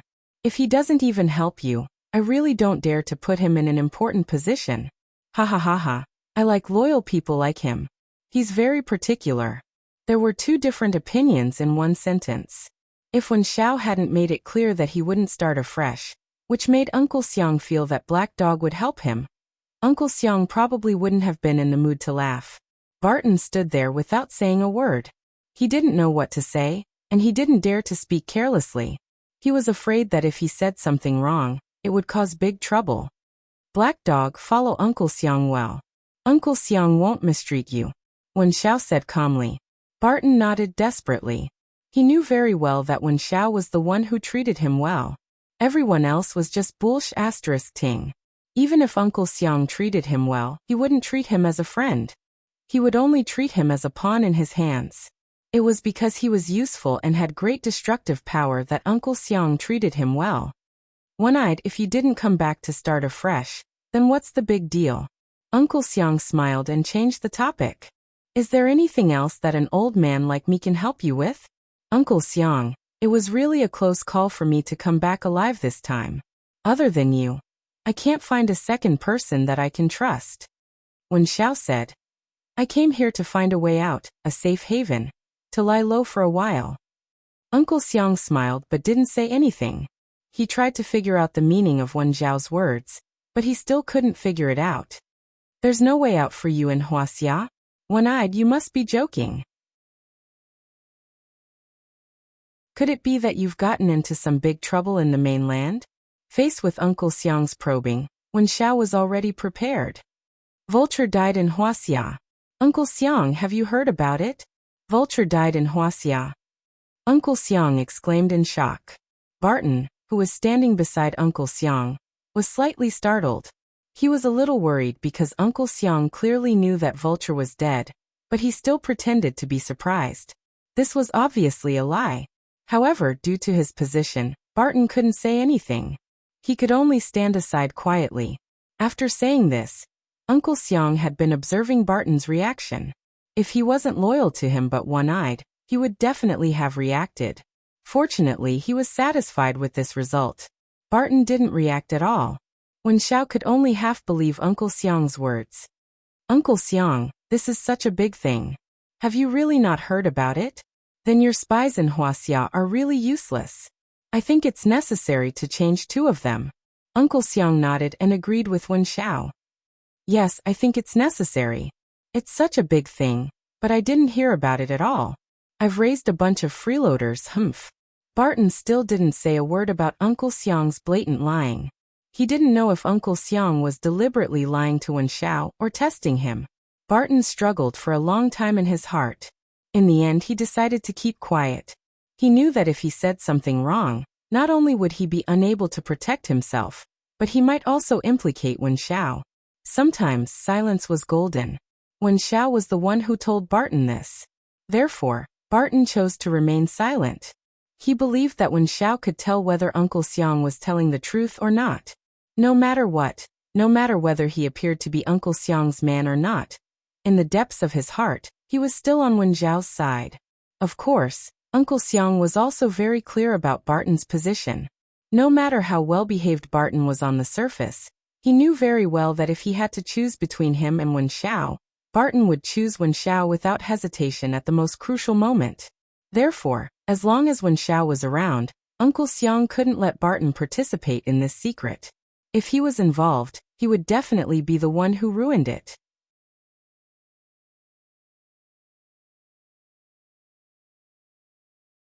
Chapter 1821. I am really in a rush today. Uncle Xiang took a deep breath and said, "If I knew One-Eyed Brotherhood would come at this time, I would have postponed that matter and let Black Dog accompany you. But I had already promised him. If I continue to postpone it, I will be going back on my words." Barton paused for a while. He did not know what Uncle Xiang was talking about, and did not remember Uncle Xiang arranging something for him to do today. "Black Dog, Mr. Feng wants to send something to the Middle East.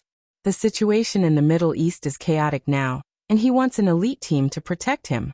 That's why he contacted me," Uncle Xiang said. "I had wanted to arrange for someone else to go, but Mr. Feng wanted you. He asked me to let you lead the team. He does not trust anyone else." "Uncle Xiang, are you talking about that Mr. Feng who is developing special weapons?" Barton was surprised. This Mr. Feng did not have any connections with him. Why did he have to look for him? Also, his reputation as Black Dog was not the most famous in Uncle Xiang's eyes. Ding Kai, Jing Chu and Tian Lu, these three tigers, were more famous than him by a few times. Mr. Feng should be asking for the few of them. Why did he ask for Barton? Uncle Xiang nodded. "Yes, that's him. You should know that he is a weird person. He will not change his mind once he has decided on something. Since he has chosen you, then I have no choice." But Barton really didn't want to go. Wen Xiao had already left for a while, and had just returned. He really wanted to stay here, and be responsible for accompanying Wen Xiao. Moreover, if anything happened, he could secretly tell Wen Xiao. If he left, Wen Xiao wouldn't even have someone to hear the truth from. Since you want to eat Uncle Xiang's food, you have to solve Uncle Xiang's problem. Wen Xiao smiled. "Black Dog, why are you still so wishy-washy? I'm afraid Uncle Xiang doesn't like wishy-washy people. Just do what you're told. That's what you should do with your status." Barton paused for a while and nodded. "Uncle Xiang, I will go and prepare now. I will bring a team of men to meet Mr. Feng." "Okay. Be careful on the way." Normally, the things that Boss Feng wanted to escort were not simple things. You should be very clear. Don't make any mistakes. Uncle Xiang said indifferently. "Once there's a mistake, it'll be irreparable." Yes. Barton accepted the order. Since that was the case, he couldn't do what he wanted to do. He nodded to Wen Xiao as a farewell. After Barton left, Uncle Xiang stopped smiling and said seriously, "I wonder what Mr. Feng is researching this time. It's too scary." "Is it that Mr. Feng who always comes up with weird ideas?" Wen Xiao asked. "That's right." Uncle Xiang nodded. "That guy is not simple. He used to be a scientific researcher with a high status in the United States. The research he did was very scary. Genetic weapons, climate weapons. These ideas were all developed by those crazy scientists. I really don't know if these people are contributing to society's progress or making society more dangerous." Wen Xiao sneered. "That's right. Thinking back to the terrifying virus that swept Huaxia more than 10 years ago, the final blame was placed on an animal called the civets. However, was this matter really that simple? At that time, Many people suspected that this was a genetic weapon developed by the United States, and conducted a silent experiment in Huaxia. As time passed, it was basically confirmed that the United States and other Western hegemonic countries launched a large-scale genetic weapon attack on Huaxia in order to achieve their goal of global hegemony, maintain their position as world hegemons, attack Huaxia's economy, and prevent Huaxia from becoming a world economic powerhouse. Perhaps until today, many people still didn't understand what a genetic weapon was. It was actually a new type of biological warfare agent developed using genetic engineering technology. It was another development direction of modern new concept weapons. The SARS virus that caused huge physical and mental damage to the people of Huaxia back then was a genetic weapon. The SARS virus was a mixture of the measles virus and the mumps virus, and this kind of mixed virus could only be cultivated in a laboratory. It was impossible for it to occur in the natural environment. Back then, when the evil 731 bacteria unit in Japan invaded Huaxia, the results and records of the bacteria experiments done by the people of Huaxia were all controlled by the United States. A large part of the development of genetic weapons also originated from this thing. This was because genetic weapons used advanced genetic engineering technology, using a method similar to engineering design. Through genetic recombination according to people's needs, genes that could resist ordinary vaccines or drugs were inserted into some pathogenic bacteria or viruses, or pathogenic genes were inserted into some microorganisms that were not pathogenic to create biological weapons. Genetic weapons could achieve the artificial design and synthesis of organisms or viruses that did not exist in nature. It could change the genetic material of non-pathogenic microorganisms, causing them to produce pathogenic bacteria with significant resistance to drugs. Using the differences in the biochemical characteristics of humans, this pathogenic bacteria would only have pathogenic effects on people with certain genetic characteristics, thus selectively eliminating the enemy's effective forces. In other words, genetic weapons could only target a certain kind of people such as Huaxia. A long time ago, someone in the United States said that the Earth only needed 20% of the current population. This statement was aimed at the Asian countries. Huaxia and India together accounted for almost 50% of the Earth's population. If the United States wanted to do something to eliminate the human race, genetic weapons were undoubtedly the best choice. In fact, this was not the most terrifying thing. There was an even more terrifying weather weapon. Remember the snow disaster during the Olympic Games? Almost half of Huaxia had a huge snowstorm. Hundreds of millions of people were affected, and the direct economic losses were even more terrifying. Was it a natural disaster or an attack by a weather weapon? Of course, this was only a guess. However, there was no way to avoid suspicion. Many places that had not snowed for decades suddenly encountered such a crisis. Also, why was it only Huaxia that encountered a snow disaster? Why did Japan not encounter such a natural disaster? Why did the countries around Huaxia that had a good relationship with the United States not encounter such a natural disaster? Therefore, it was hard to explain why the Asian region was an intersection of natural disaster zones. Because Huaxia was not the only country in the Asian region. There were many other countries in Southeast Asia. In short, many modern new weapons and new types of warfare could be carried out unknowingly. People might not even realize it. And the people who developed these things were those perverted scientists. This Mr. Feng that Uncle Xiang mentioned was a typical example of a perverted scientist. As for why he left the United States and hid in such a place to conduct his own research, no one knew. But many people knew that the things he developed could be sold at a very high price in the Middle East. Also, there was no lack of genetic weapons, virus weapons, and the like. It could be said that Mr. Feng was a very scary person. Mr. Feng should be the public enemy of the entire human race.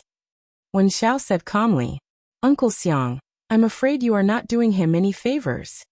"I'm not working for him. I'm working for money." Uncle Xiang was very open-minded. "I have no choice. I have so many people under me. I can't let my brothers go hungry. As long as Mr. Feng offers a suitable price, why should I not do it? Even if I don't do it, he will find someone else to do it. He will always give out those things that harm the entire human race." Ha ha. Let's put it another way. This can be called If I Don't Go to Hell, Who Will Go to Hell? It's quite noble. When Xiao put on a fake smile and curled the corners of his mouth. These evils should really be killed. You're tuning in to the Earbook Haven YouTube channel. Don't forget to subscribe and join us on this journey to catch the most captivating stories.